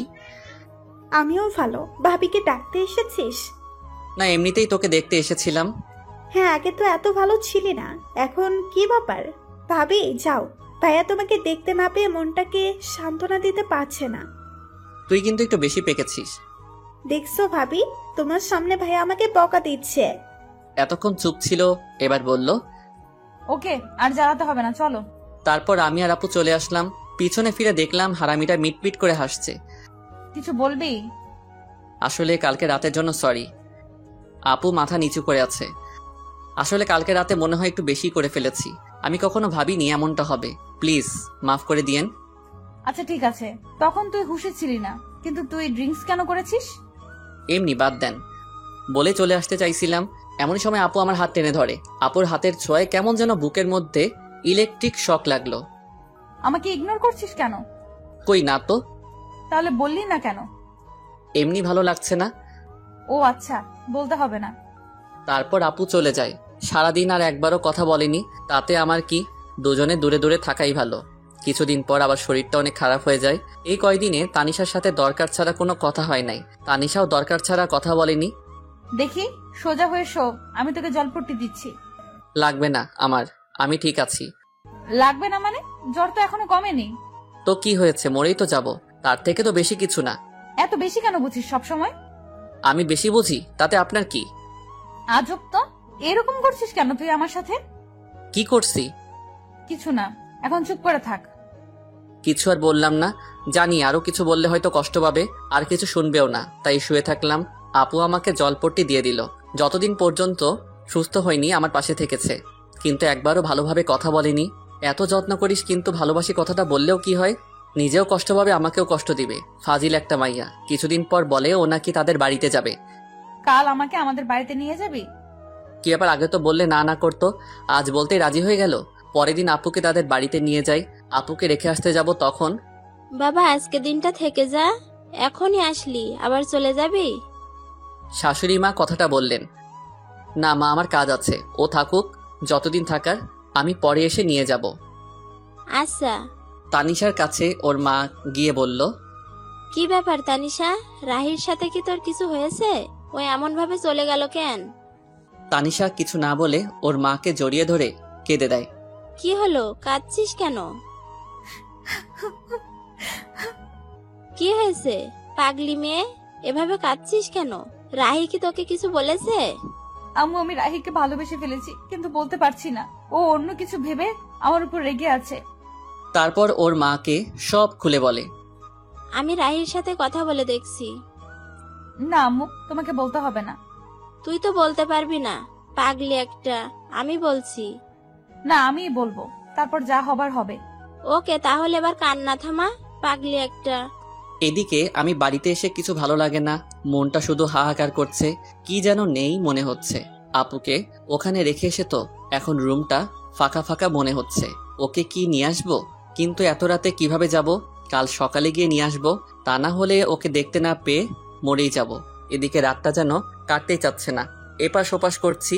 এদিকে তানিশাও অস্থির অস্থির লাগছে, কেন যেন রাহিকে ছাড়া ভালো লাগছে না। অনেক কষ্টের পর সকাল হলো, আমি রেডি হয়ে বেরিয়ে পড়বো, তখনই এত তাড়াহুড়ো করে কোথায় যাচ্ছিস? একটা কাজে। তোর আবার কিসের কাজ? আছে একটা জরুরি কাজ, আমি যাচ্ছি বলে চলে আসলাম। এতক্ষণ পর তানিশা আপুর বাড়িতে চলে আসলাম। এসে কলিং বেল চাপ দিতেই আমার চাচা মানে শ্বশুর মশাই দরজা খুলে আমাকে দেখতে পান। আরে রাহি বাবা, এত সকালে যে? ভেতরে আসতে বলবেন না? আরে আয়, এটা তো তোরই বাড়ি। কে এসেছে গো? দেখে যাও, তোমার মেয়ে জামাই এসেছে। ও রাহি, বাবা ভিতরে এসে বসো। আম্মু, তানিশা কই? ওর ঘরে আছে। আচ্ছা। আমি আর এক মুহূর্তে এখানে না দাঁড়িয়ে আপুর রুমে চলে এলাম। এসে দেখি মহারানী মন খারাপ করে শুয়ে আছে। আমি একটু আওয়াজ করলাম, দেখলাম কোনো সারা শব্দ নেই। আপনার কি মন খারাপ? দেখি আমার কথা শুনে আমার দিকে তাকালো, কিন্তু ওকে দেখে মনটা খারাপ হয়ে গেল। মহারানী শুয়ে শুয়ে কান্না করছিল। তুই এখানে এসেছিস কেন? কেন, আমার শ্বশুর বাড়িকে আমি আসতে পারি না? না, আসবি না, চলে যা এখান থেকে। কিন্তু আমি তো চলে যেতে আসিনি, আমি তো আপনাকে সাথে করে নিয়ে যেতে এসেছি। আমি কেন তোর সাথে যাব? আমি নিয়ে যাব তাই? আমি যাব না, তুই চলে যা এখান থেকে। আমি তো যাব না আপনি না গেলে। কেন, আমি তোর কে? আপনি আমাকে চাচাতো বউ। এসেছে বউ বউ করতে, যাব না আমি। তানিশা, বললাম তো যাব না। আমি তোমাকে অনেক ভালোবাসি, নিজের থেকে অনেক বেশি। চলো আমার সাথে। কি বললি? ভালোবাসি। কাকে? তোমাকে। প্রথম দিন কি বলেছিলাম? আমি এত কিছু জানি না, আমি জানি তুমিও আমাকে ভালোবাসো। আমার ভেবে দেখতে হবে। আচ্ছা, কিন্তু বাড়িতে চলো আমার সাথে প্লিজ। কিন্তু আব্বু তো আজকে যেতে দিবে না। সেটা আমি দেখতেছি, চলো। তারপর আমি ওকে নিয়ে চলে আসতে লাগলাম। আরে তোমরা কই যাও? চাচা, বাড়ি যাব। কিন্তু এখনই তো এলে। আমাদের দরকার আছে। ওদের যেতে দাও। তারপর আমি আর তানিশা বাড়ির উদ্দেশ্যে রওনা দিলাম। আজকে এসে আজকেই চলে গেল, বুঝলাম না, তুমি আটকালে না কেন? তারপর চাচি সব খুলে বললেন। এরা পারেও বটে, দেখো এখন সব ঠিক হয়ে যাবে। আমি তানিশাকে বাড়িতে নিয়ে আসলাম। বাড়িতে আসতে আম্মু বলল, কি রে, কালকে দিয়ে আসলি আবার আজকে নিয়ে আসলি? অমনিও থাকতে চাইছিল না, তাই। এই জন্যই সকাল সকাল খুব জরুরি কাজ এইটাই ছিল। আমি আর কথা না বলে তানিশাকে রুমে নিয়ে আসলাম। রুমে আসতে দেখি ও আমার দিকে রাগী লোক নিয়ে তাকিয়ে আছে। আমি ভয়ে বললাম, কি ব্যাপার, অমন করে তাকিয়ে আছেন কেন? আমি থাকতে চাইছিলাম না, তাই না? মানে না। তোর আজকে কি করে দেখ। হয়েছে আপনাদের রোমান্স করা? হঠাৎ কথা শুনে দুজনেই চমকে উঠে যাই। তুই এখানে কিছু বলবি? বলতেই তো আসছিলাম, কিন্তু তোমাদের রোমান্সের মাঝে চলে আসলাম। তেমন কিছু না। ভাইয়া আমি কানা না, আমি তোর থেকে বেশি দেখতে পাই। কি বলবি বল। আমায় কিছু টাকা দে তো। কত লাগবে? 500। আব্বুর কাছে থেকে নে। না তুই দে, আব্বু বকা দিবে। পরে এসে নিয়ে যাস। ওকে, তোরা রোমান্স চালিয়ে যা। তোকে আজকে। চুটকি দৌড়ে চলে যায়। তানিশার দিকে তাকিয়ে দেখি লজ্জায় লাল হয়ে আছে। চুটকি কোথায় এত লজ্জা পাবে জানতাম না, তবে এখন আরো বেশি কিউট লাগছে। রাতে খাবার খেয়ে আমি খেতা বালিশ নিয়ে নিচে শুতে যাব, তখন এই তুই বিছানায় ঘুমা। আর আপনি? আমি বিছানায় ঘুমাবো। মানে আপনি আমার সাথে ঘুমাবেন? বেশি খুশি হইস না, মাঝখানে এই বালিশ থাকবে, বালিশের এই পাশে একদম আসবি না। না হলে? তোর খবর আছে। বেডি কয় কি বউয়ের কাছে নাকি যেতে পারবো না? কি কপাল আমার। কিছু বলছিস? না। এখন ভালো ছেলের মতো ঘুমা। আমিও ঘুমিয়ে পড়ি। মাঝরাতে হঠাৎ ঘুম ভেঙে যায়। উঠতে যাব, তখনই ভারী কিছু অনুভব করলাম। তাকিয়ে দেখি আমার বুকের উপর শুয়ে আছে আপু। আমার অনেক ভালো লাগছিল, ইচ্ছে হয়েছিল সারা জীবন এভাবে ডাকতে। আমি আর উঠলাম না, যদি ওর ঘুম ভেঙে যায়। এভাবে বুকের উপর আপুকে জড়িয়ে ধরে আমিও ঘুমিয়ে পড়লাম। সকালে আমার আগেই আপুর ঘুম ভেঙে যায়, দেখে আমি ওকে, ও আমাকে জড়িয়ে ধরে আছি। ও উঠার চেষ্টা করতেই আমি আরো জোরে জড়িয়ে ধরি। এমনভাবে জড়িয়ে ধরে শুয়ে আছি আপু যেন বুঝতে পারে আমি ঘুমের ঘরে জড়িয়ে আছি। যখন আমার থেকে নিজেকে ছাড়িয়ে নিতে পারছে না, তখন আমাকে ডাকতে থাকে। রাহি, ওই। আমি চুপ। ওঠ আর ছাড় আমাকে। ও সরি। ওকে ছেড়ে এমন ভাব করলাম যেন আমি কিছুই জানি না, আমি বুঝতে পারি নাই। ঠিক আছে। মনে মনে আমি হাসছিলাম। মাইয়া দেখি একটু একটু করে লাইনে আসছে। পরের দিন আমার আব্বু আম্মু আর চুটকি আমাদের এক আত্মীয়ের বাড়িতে যায় 2 দিনের জন্য। আম্মু যাওয়ার সময় বলে গেল যেন ওনার বৌমার খেয়াল রাখি আর ঝগড়া যেন না করি। মুই আর কি কইতাম, আমি তো এখন অবুঝ বাচ্চা। দুপুর হয়েছে, খুব খিদা লাগছে। তানিশা কই গেল? তানিশা আপু বল। দুপুর হয়ে গেল তো, কিছু কি রান্না করছেন? খুব ক্ষুধা লাগছে। আমি তো রান্না করতে পারি না। কি মজা করছেন আমার সাথে? মজা কেন করবো, আমি সত্যিই রান্না করতে পারি না। খাইতে পারেন? মানে? কিছু না। হারামজাদি কয় কি রান্না করতে পারে না, শুধু গিলতে পারে? মেয়ে হয়ে এখনো রান্না করতে শিখেননি? আম্মু কখনো রান্না করতে দেয়নি। মেয়ে মানুষ যখন হয়েছেন একটু তো রান্না করা শিখতে পারতেন। রান্না করতে পারেন না? বিয়ে করে বরকে কি করে খাওয়াতেন? এখন কি হবে আমার? বিয়ে তবে করলি কেন? শখে করি নাই, জোর করে করাইছে। যত সব। খিদের জ্বালায় কি সব বলেছি। খিদে লাগলে মাথা ঠিক থাকে না। আমি গিয়ে হোটেল থেকে খাবার এনে খেয়ে নেই। পরে মনে হলো তানিশাও কিছু খাই নাই, তাই খাবারগুলো নিয়ে ঘরে গেলাম।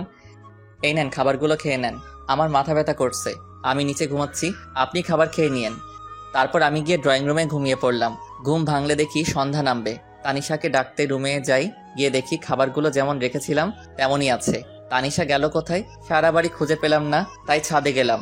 গিয়ে দেখি মহারানী ছাদে দাঁড়িয়ে আছে। আমি গিয়ে ডাক দিতেই চোখ মুছে আমার দিকে তাকালো। বুঝলাম আমার কথায় অনেক কষ্ট পেয়েছে। খিদের জ্বালায় তখন আমার মাথা ঠিক ছিল না। আমার হয়তো এমনভাবে বলা ঠিক হয় নাই। এখনো খাবার খান নাই কেন?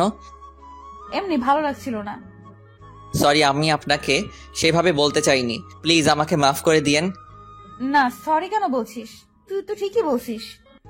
না, আমি ঠিক বলিনি। সরি, আমার উপর রাগ করে থাকবেন না। আচ্ছা, রাগ করে নাই। সত্যি? সত্যি। তাহলে চলুন, এখন খাবেন। এখন? সারাদিন তো কিছুই খান নাই। তারপর আমি ওকে জোর করে এনে খাওয়ার জন্য বসিয়ে দিলাম। ও খাচ্ছিল, আমি চেয়ে চেয়ে দেখছিলাম। কি ব্যাপার, এমন করে আমার খাওয়া কি দেখছিস? কই না তো।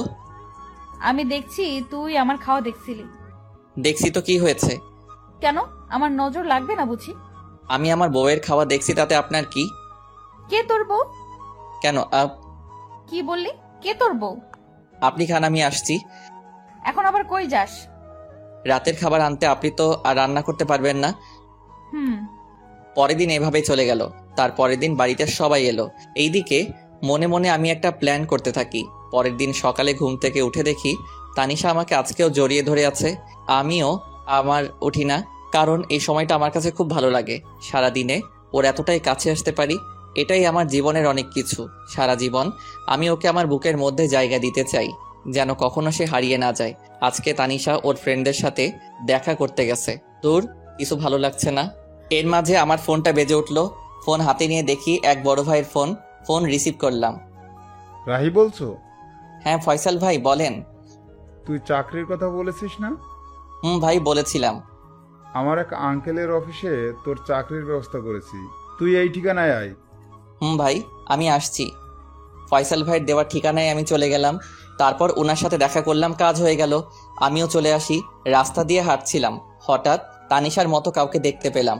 একটু এগিয়ে গিয়ে দেখি ও রাস্তায় অন্য পাশে আর ও ফ্রেন্ড অন্য পাশে। তানিশার সাথে একটা ছেলে আছে। ওই ছেলেটা কে আর তানিশার সাথে কি করছে একটু এগিয়ে গেলাম, গিয়ে দেখি তানিশার হাত ধরে টানছে। এটা দেখে তো আমার মাথায় গরম হয়ে গেছে। তানিশার হাত ধরে টানছে আর কি যেন বলেছে। তানিশা, আমি তোকে অনেক ভালোবাসতাম, কি করলি তুই এটা? দেখ ইমন, আমার হাত ছাড়। আমি তোকে আমার ভালো একটা ফ্রেন্ড ভাবতাম, আর কিছু না। আর আমার বিয়ে হয়ে গেছে, তুই তো জানিসই সব। কি আছে ওই রাহির মধ্যে যা আমার মাঝে নাই? সেটা তুই নিজেকে জিজ্ঞেস কর। হাত ছাড় আমার। ঠিক আছে, এক রাতের জন্য হলেও তো তুই আমার হবি। বিশ্বাস কর, তোকে এক রাত নিজের করে পাওয়ার জন্য অনেক অপেক্ষা করেছি আমি। এমনিতেই মাথাটা গরম ছিল, তার উপর এমন কথা শুনে নিজেকে আর কন্ট্রোল করতে পারলাম না। সোজা গিয়ে ছেলেটার মুখে একটা ঘুষি দিলাম। এতে ছেলেটা কিছুটা দূরে সরে গেল। আমাকে দেখে আপু অবাক হয়ে তাকিয়ে আছে। তারপর আমি ছেলেটাকে ইচ্ছে মতো মারলাম। তানিশা আমাকে আটকাতে চেষ্টা করছে। আমি ছুটে গিয়ে তাকে অনেক মেরেছি। আমার তানিশাকে স্পর্শ করেছে, আজকে মেরেই ফেলবো। এমন সময় আশেপাশে মানুষ জড়ো হয়ে যায়। আমি তানিশার হাত ধরে বাড়িতে নিয়ে আসি। তানিশার উপর প্রচুর রাগ হচ্ছে, কিন্তু কিছু বললাম না। তানিশাও বুঝতে পারছে আমি অনেক রেগে, আমি তাই আর কিছু বললাম না। রাতে আম্মু খাবার খাওয়ার জন্য ডাকছে, আমি খাবো না বলে দিছি। তানিশাও একবার ডাকলো খাবার জন্য, আমি না করে দিছি। তুই কি আমার উপর রাগ করে আছিস? বল না, আমি তোকে কিছু জিজ্ঞেস করেছি। কি জানতে চান? আমি রেগে আছি কি না? হ্যাঁ আমি রেগেই আছি। আমার বউয়ের হাত ধরে টানাটানি করবে, আজে বাজে কথা বলবে, রাগ হবে না তো কি হবে? কেন গিয়েছিলে তাদের সাথে দেখা করতে? সরি, আমার ভুল হয়ে গেছে, রাগ করিস না। আমি জানতাম না এমন হবে। আপনি আরো অনেক কিছু জানেন না। কি? কিছু না। তাহলে রেগে থাকিস না প্লিজ। আমার দিকে তাকিয়ে একটু হাসি দে। আমি আর কি রাগ করে থাকবো? ওর মায়াবী চেহারা দেখলেই সবকিছু ভুলে যাই। ভালোবাসা মানুষের উপর, আর যাই হোক রাগ করে থাকা যায় না। তারপর একটা হাসি দিলাম। এই তো গুড বয়। অনেকদিন ফেসবুকে ঢোকা হয় না, তাই একটু ফেসবুকে ঢুকলাম। সময় কাটছিল না, তাই ভাবলাম 3-4টা মেয়ের সাথে চ্যাটিং করলে 2-3 ঘন্টা এমনি কেটে যাবে। তাই আমি ফেসবুকে চ্যাটিং করছিলাম। কখন যে আমার পাশে তানিশা এসে বসে আছে আমার খেয়ালই করি নাই। দেখলাম আমার চ্যাটিংও মনোযোগ দিয়ে দেখছে আর রাগে ফুলছে। মনে মনে ভাবলাম আজকে আমাকে কে বাঁচাবে, কিন্তু না, আমার সাথে কিছুই হলো না। আমার বদলে আমার শখের মোবাইলটা শহীদ হইল। আমার হাত থেকে ফোনটা নিয়ে ফ্লোরে আছাড় মারে। এতে করে আমার ফোনের বডি, কলিজা, হার্টবিট সব আলাদা হয়ে যায়। বেচারা আমার জন্য বিনা আন্দোলনে শহীদ হইল। আমার এত শখের মোবাইলটা আরামজাদি ভেঙে ফেললো। পরের দিন আমার অফিসে জয়েনিং ডেট ছিল। সকালে ঘুম থেকে উঠে আমি জরুরি কাগজপত্র নিয়ে বেরিয়ে পড়লাম। রাহি, কোথায় যাস? আম্মু আজকে একটা চাকরির ইন্টারভিউ আছে। ওকে, ভালো করে ইন্টারভিউ দিস। ওকে আম্মু। আম্মু কাছ থেকে বিদায় নিয়ে অফিসে এসে বসে আছি। এক পিয়ন এসে আমাকে ডাক দিল। মিস্টার রাহি, স্যার আপনাকে ভেতরে ডাকছেন। আমি ভিতরে যাই। May I come in sir? Yes come in. তুমি রাহি তাই না? জি স্যার। কাল আমাকে ফয়সাল সব বলেছিল তোমার কথা। তোমার ফাইলগুলো আমাকে দাও। এই নেন। মিস্টার সাব্বির, ওনাকে ওনার কেবিন দেখিয়ে দিন। ওনার পিয়ন কে বললেন? আসুন আমার সাথে। চলুন। উনি আমাকে কেবিন দেখিয়ে চলে গেল। আমি কিছুক্ষণ বসেছিলাম, তারপর স্যার ডাকলো। স্যার আমার চাকরি হয়ে যাবে তো? আরে তোমার চাকরি তো কালকেই হয়ে গেছে, আমি শুধু তোমার ফাইলগুলো একটু দেখছিলাম। সত্যি স্যার? এবার বলো তোমার স্যালারি কত দিলে চলবে? আমি কি বলবো স্যার, আপনি বলেন। 30,000 হলে চলবে? আপনি যা ভালো বোঝেন স্যার। ফয়সাল আমার ছেলের মতো, তাই তুমি কোনো চিন্তা করো না। আজ থেকে তুমি এই কোম্পানির ম্যানেজার। ওকে? ধন্যবাদ স্যার। তারপর আমি অফিস থেকে চলে আসি। আজকে আমার অনেক খুশি লাগছে। হঠাৎ মনে পড়লো আজকে তো তানিশার জন্মদিন, ওকে আজকে সারপ্রাইজ দিতে হবে। বাড়ি আসার সময় সব জিনিসপত্র নিয়ে এলাম, আর সবার জন্য মিষ্টিও নিয়ে এলাম। আম্মু দরজা খুলে দিতেই আম্মুকে মিষ্টি খাওয়ালাম। মিষ্টি কি জন্য? আম্মু, আমার নতুন চাকরি হয়ে গেছে। এটা তো খুব ভালো কথা, তোর আব্বু শুনলে অনেক খুশি হবে। আম্মু, চুটকি কই? কি ব্যাপার, আজকে তানিশাকে না খুঁজে তাসনিয়াকে? আম্মু, তুমি না? ওর ঘরে আছে। আমি গিয়ে চুটকির সাথে দেখা করলাম, তারপর রুমে চলে এলাম। তানিশাকে বললাম আমার সাথে একটু আসতে। কোথায় যাব? আমার সাথে চলুন না। তারপর আমি ওকে ছাদে নিয়ে গেলাম। ছাদে যাওয়ার আগেই আমি ওর চোখ বন্ধ করে নিলাম। কি করিস? চুপ। আমি ছাদে নিয়ে গিয়ে চোখ ছেড়ে দেই। তানিশা চোখ খুলে অবাক হয়ে যায়। ছাদের মধ্যে মোমবাতি দিয়ে লেখা happy birthday to you Tanisha. আমি ওর সামনে হাঁটু গেড়ে বসে বললাম, happy birthday Tanisha. Thank you so much. I love you Tanisha, I really love you. এই বলে আমি তানিশার হাতে আংটি পরিয়ে দেই, কিন্তু এর মধ্যে তানিশার কোনো রিয়াকশন নেই। আমি অবাক হয়ে যাই। কিছু বলছো না যে? আমি কি তোমার ভালোবাসার যোগ্য না? সেটা না। আজকে যদি তুমি কিছু একটা না বলো তাহলে আমি বলেই চাকু নিয়ে হাতে ধরি। কি করছিস কি? আজকে যদি ভালোবাসার কথা না বলো তাহলে আজকে আমি হাত কেটে ফেলবো, আর এই জীবন রাখতে চাই না। বলেই চাকু দিয়ে হাতে টান দিতেই যাব, তখন তানিশা দৌড়ে এসে চাকু ফেলে দিয়ে জড়িয়ে ধরে কান্না করতে করতে, কি করছিস তুই? তোর কিছু হলে আমার কি হবে? কেন? তুমি তো আমাকে ভালোবাসো না? কে বলছে? অনেক ভালোবাসি তোকে। তাহলে বলনি কেন আগে? এমনি। তুই কখনো বলেছিস? বলেছি। ভালো করছিস। ভালোবাসি। জানি তো। অনেকক্ষণ তানিশা আর আমি একে অপরকে জড়িয়ে ধরে থাকি। কেকটা কাটো। তোর মনে ছিল?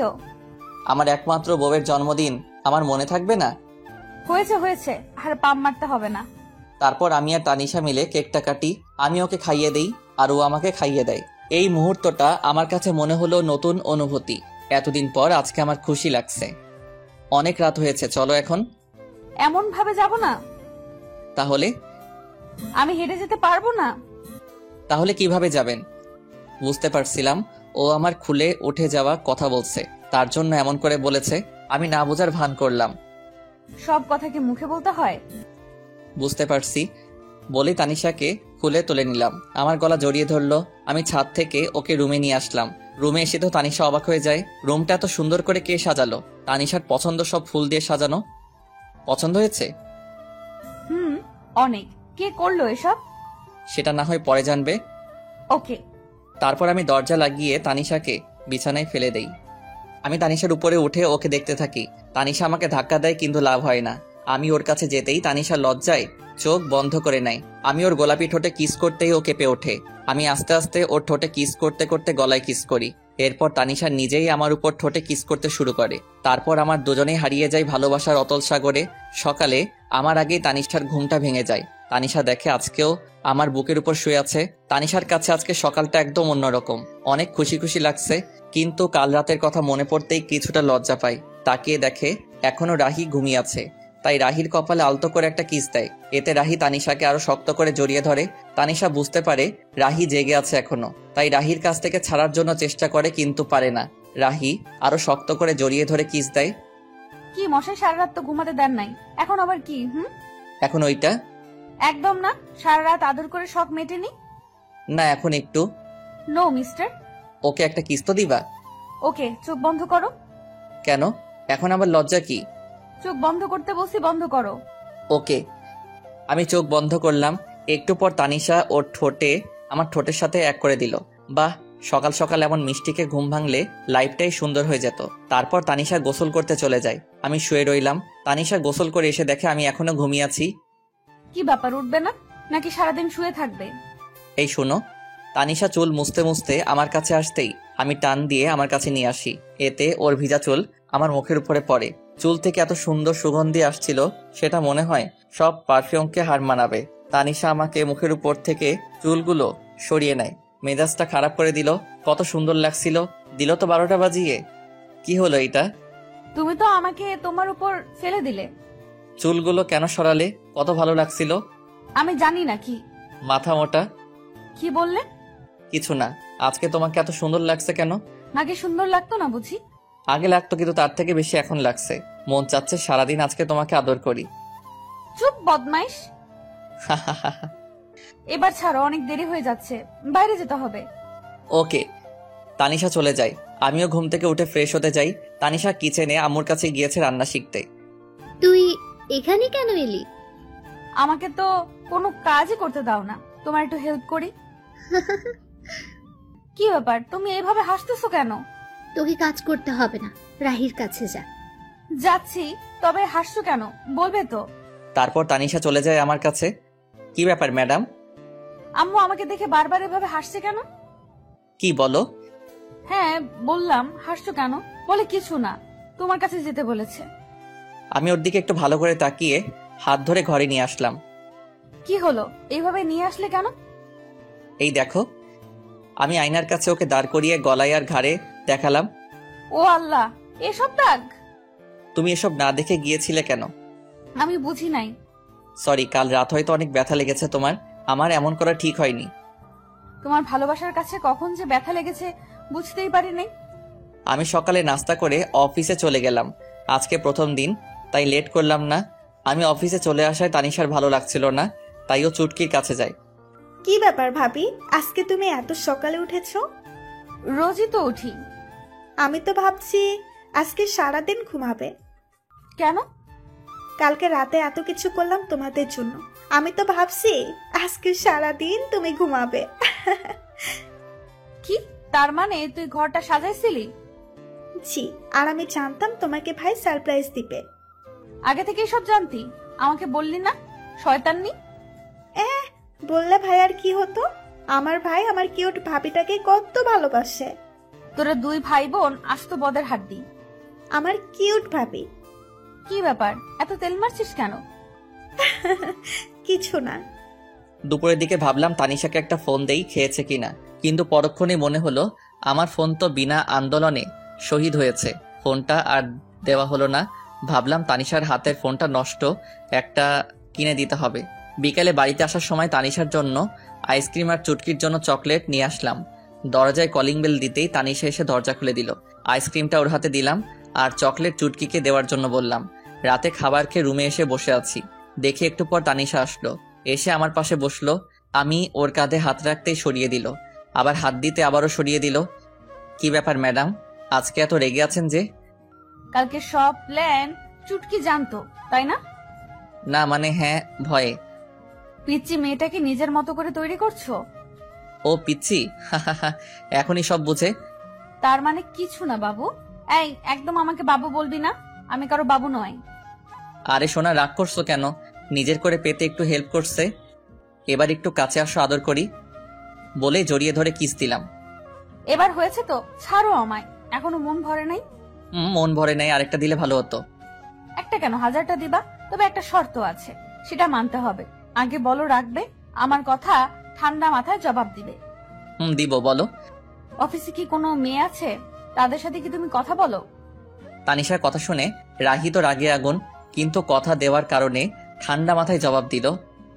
দেখো, অফিসে মেয়ে মানুষ থাকবে, এটা স্বাভাবিক, কিন্তু তাদের সাথে প্রয়োজন ছাড়া কথা বলি না। তাদের সাথে কি হেসে হেসে কথা বলো? যদি বলো এখন থেকে আর বলবে না, কেমন? ঠিক আছে, কিন্তু তারা যদি বলে? বলবে এসব ঠিক নয়, আর বেশি বললে বলবে বউ বারণ করছে। কিন্তু অফিসে সবাই তো জানে আমি এখনো বিয়ে করিনি। কি? ওই হারামজাদা, তুই আমাকে বিয়ে করিস নাই, আদর করিস নাই, তারপরও কেন বলিস নাই তোর বিয়ে হয়েছে? এখন বুঝেছি, আমায় রেখে তুই অন্য মেয়েদের সাথে প্রেম করে বেড়াস। ছি ছি, তুই এত খারাপ। আরে কি বলো, কার সাথে প্রেম করতে যাব? আর কেনই বা করব, ঘরে এত সুন্দর বউ থাকতে। তুমি সত্যি অন্য মেয়েদের সাথে প্রেম করো না? না রে বাবা, সত্যি কারোর সাথে প্রেম করি না। আর তুমি এতদিনে এই চিনলে আমাকে? কাল অফিসে গিয়ে সবাইকে বলে দিবে তোমার বিয়ে হয়েছে। আর যদি না বলো তাহলে তোমার সাথে কখনো কথা বলবো না, তোমাকে আদর করব না, বলে দিলাম কিন্তু। বলবো। এই তো আমার লক্ষ্মী জামাই। সকালে। এই তুমি ওঠো, সকাল হয়েছে, অফিসে যেতে হবে না? উঠছি। উঠছি মানে? তাড়াতাড়ি ওঠো, না হলে পানি ঢেলে দিব। এই যে উঠে পড়েছি, আর আমি আগেই টের পেয়েছি, কিন্তু ইচ্ছে করে উঠিনি। কেন কেন? দেখলাম আমার বউটা ঠিকঠাক কাজ করতে পারে কিনা। ভালো করেছেন জনাব। এখন গিয়ে ফ্রেশ হয়ে নিন, আমি নাস্তা রেডি করছি। আমি ফ্রেশ হয়ে নাস্তা করে নিলাম। এই যে কাল কি বলেছিলাম, সব মনে আছে তো? সব মনে আছে। আরেকটি কথা মনে করেও করতে পারছি না, মনে মনে ভাবছি। কি হলো, এইভাবে দাঁড়িয়ে আছো যে? অফিস যাবে না? তো কি করব, তুমি যেতে দিলে কই? আমি আবার কি করলাম? তোমাকে টেনে ধরেছি নাকি? ধরেছে, ওই তো এখন একটা কিস দিয়েছো না বলেছো? ও আমি তো ভুলেই গেছিলাম। তার জন্য বুঝি আমার বরটা রাগ করে দাঁড়িয়ে আছে। দাঁড়াও দিচ্ছি। মুয়া। কিন্তু এখন আর রাগ হচ্ছে না। আমি তানিশার কাছে থেকে বিদায় নিয়ে অফিসে চলে এলাম। আজ একটু খুশি খুশি লাগছে। তানিশার কথা ভাবছিলাম, হঠাৎ কারো আসার শব্দ শুনে আমি চমকে উঠলাম। স্যার, এসে বিরক্ত করলাম না তো? না, কি জন্য এসেছেন বলুন? এমনি এসেছি স্যার, আসলে আজকে আপনাকে অন্যরকম লাগছে। ও আচ্ছা, না আমি ঠিক আছি, আপনি এবার আসুন। Okay sir. তখন পি আসলো। স্যার, একটু পর একটা মিটিং আছে, আপনাকে থাকতে হবে, না হলে অনেক বড় সমস্যা হবে। এখন তো আমি চলে যাব, আপনারা সবাই থাকুন। না স্যার, আপনাকে থাকতেই হবে। কিন্তু আমি তো। না স্যার, আপনাকে থাকতেই হবে, অনেক বড় সমস্যা। ঠিক আছে, সবাইকে বসতে বলুন, আমি আসছি। আমার এখন বাড়িতে যাওয়ার সময়, কিন্তু আজ একটা মিটিং থাকার কারণে কোনো উপায় না পেয়ে থাকতে হলো। মিটিংয়ে থাকাটা অনেক বড় জরুরি। মিস্টার রাব্বি, ফাইলগুলো আপনি সব ভালো করে দেখে নিয়েছেন তো? আমি দেখেছি স্যার, আপনি শুধু দেখলেই হবে। আমি ফাইলগুলো দেখছিলাম, তখন আমার ফোনটা বেজে উঠল। একটু ব্যস্ত থাকার কারণে ফোনের দিকে নজর দিলাম না। মিস্টার রাব্বি, সব ঠিক আছে? ওনাদেরকে সামনের সপ্তাহে আসার জন্য আমন্ত্রণ করেন। আমার ফোনটা আবারও বাজতে শুরু করলো। স্যার, আপনার ফোন বাজছে। দেখছি, একটু ওয়েট করেন। আমি সেখান থেকে সরে এসে ফোনটা হাতে নিল। ফোনটা রিসিভ করতেই, কি ব্যাপার? কখন থেকে তোমাকে ফোন করে যাচ্ছি, তুমি ফোন রিসিভ করলে না কেন? আর কোথায় তুমি? অফিসে। আর তোমার বোঝা উচিত হয়তো কোনো কাজে আটকে গিয়েছি, বিধায় ফোনটা রিসিভ করিনি। তারপরেও কেন বিরক্ত করে যাচ্ছ? অফিসে মানে? অফিস টাইম তো অনেক আগেই শেষ হয়ে গেছে। তার মানে তুমি অন্য মেয়েদের সাথে আড্ডা দিচ্ছ? যা ভেবেছিলাম তাই হলো। এখন কিন্তু অনেক বাড়াবাড়ি হয়ে যাচ্ছে। ফোন রাখছি আমি, এখন ব্যস্ত আছি বলেই ফোনটা কেটে দিলাম। এভাবে রেগে কথা বলা আর হুট করে ফোন রেখে দেওয়ায় তানিশার একটু সন্দেহ হলো, আর মনে মনে ভাবছে, তাহলে কি রাহি আমাকে ধোকা দিচ্ছে? না, এর শিকড় আমাকে টেনে বের করতেই হবে। মিটিং শেষ করে 2 ঘন্টা পর বাড়িতে আসলাম। এসে দরজায় কলিং বেল চাপ দিলাম। সাথে সাথেই তানিশা এসে দরজা খুলে দিল। এতক্ষণ নিশ্চয়ই পথের দিকে চেয়েছিল। তখন বলতে লাগলো, এই ছেলে, কি পেয়েছিস কি? ঘরে বউ রেখে অন্য মেয়েদের সাথে মেলামেশা করবি, আর বাড়িতে এসে এমন ভাব করবি যেন এখন অফিস থেকে এসেছিস। তানিশা, এখন কিন্তু একটু বাড়াবাড়ি হয়ে যাচ্ছে। আমি বাড়াবাড়িই করছি, সত্যি বললাম তো, তাই শুনতে খারাপ লাগছে। আমি নিজের রাগ কন্ট্রোল করতে না পেরে নিজের গালে নিজেই 2টা থাপ্পড় মারি।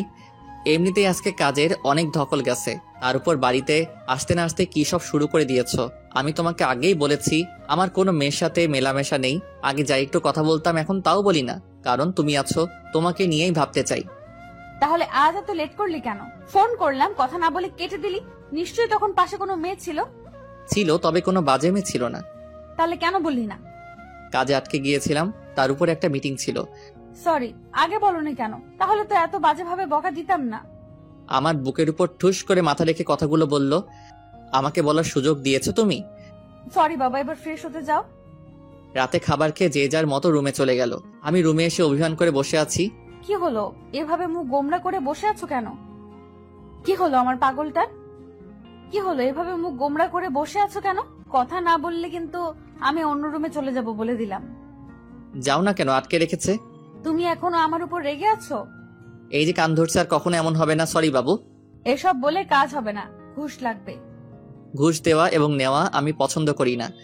তানিশা বুঝতে পারছে আমি কিসের নেশায় ধরেছে, তাই একটু দুষ্টুমি করে বলল, তুমি পছন্দ করতে হবে না, আমি পছন্দ করি, তাই আমি ঘুষ নিব। আমি না দিলে তুমি কিভাবে নিবে? না দিলে জোর করে আদায় করে নিব। বলি তানিশার দিকে এগোচ্ছি, আর তানিশা পিছনে যাচ্ছে। একদম কাছে আসবে না। আসলে কি করব? খারাপ হয়ে যাবে কিন্তু। খারাপটাই তো দেখতে চাই। এই বলে আমি তানিশার কাছে গিয়ে গলায় কিস করে আস্তে আস্তে ঘাড়ে চুমু দিচ্ছিলাম। এরপর দুজনের নিঃশ্বাস ঘন হয়ে যায়। এরপর আমি তানিশাকে কোলে করে নিয়ে বিছানায় ফেলে দেই। অনেক খুনসুটি দুষ্টামি করে দুজনেই ঘুমিয়ে পড়ি। আজকে একটু বেলা হয়ে গেছে, কারো ওঠার নামগন্ধ নেই। তখন আম্মু ডাক দিল, কি হয়েছে রাহি? অনেক বেলা হয়ে গেছে, এখন উঠছিস না? অফিসে দেরি হয়ে যাচ্ছে তো। আম্মু একটু ঘুমাই।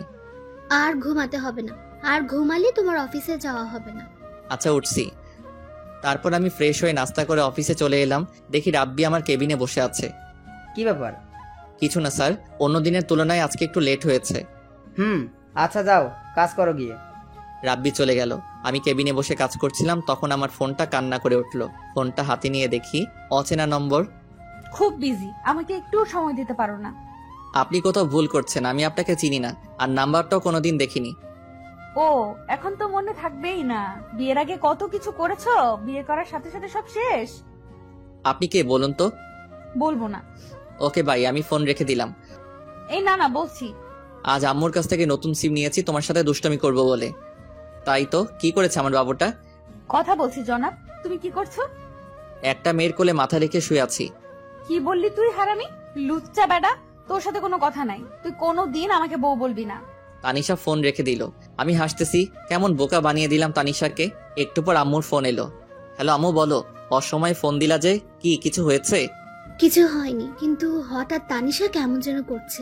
ওর আচরণ আমার মোটেও ভালো লাগছে না। কেন আম্মু, কি হয়েছে? একটু আগে তোর সাথে কথা বললো, তারপর কি হলো না হলো কিছুই জানি না, আর শুধু কান্না করছে আর বলছে আমি এখানে থাকবো না আম্মু, তোমার ছেলে একটু ভালোবাসে না আমায়, আমি চলে যাব। ও এমনি ঠিক হয়ে যাবে আম্মু, তুমি চিন্তা করো না। তুই কি এমন বলেছিস যে এমন আচরণ করছে? আম্মু বাসায় গিয়ে সব বলবো, আর তুমি এসব নিয়ে একটু চিন্তা করো না। ফোন রেখে দেওয়ার পর থেকে কিছুই ভালো লাগছে না। ওর সাথে এমন দুষ্টমি না করলেও পারতাম। মেয়েটা এমন কেন? আমি বললাম আরো বিশ্বাস করে নিল। আজকে একটু তাড়াতাড়ি বাড়িতে ফিরলাম। বাড়িতে এসে তানিশাকে কোথাও দেখতে পাচ্ছি না। তানিশার কোনো সারা শব্দ নেই, তাই আম্মুকে বললাম, আম্মু আম্মু।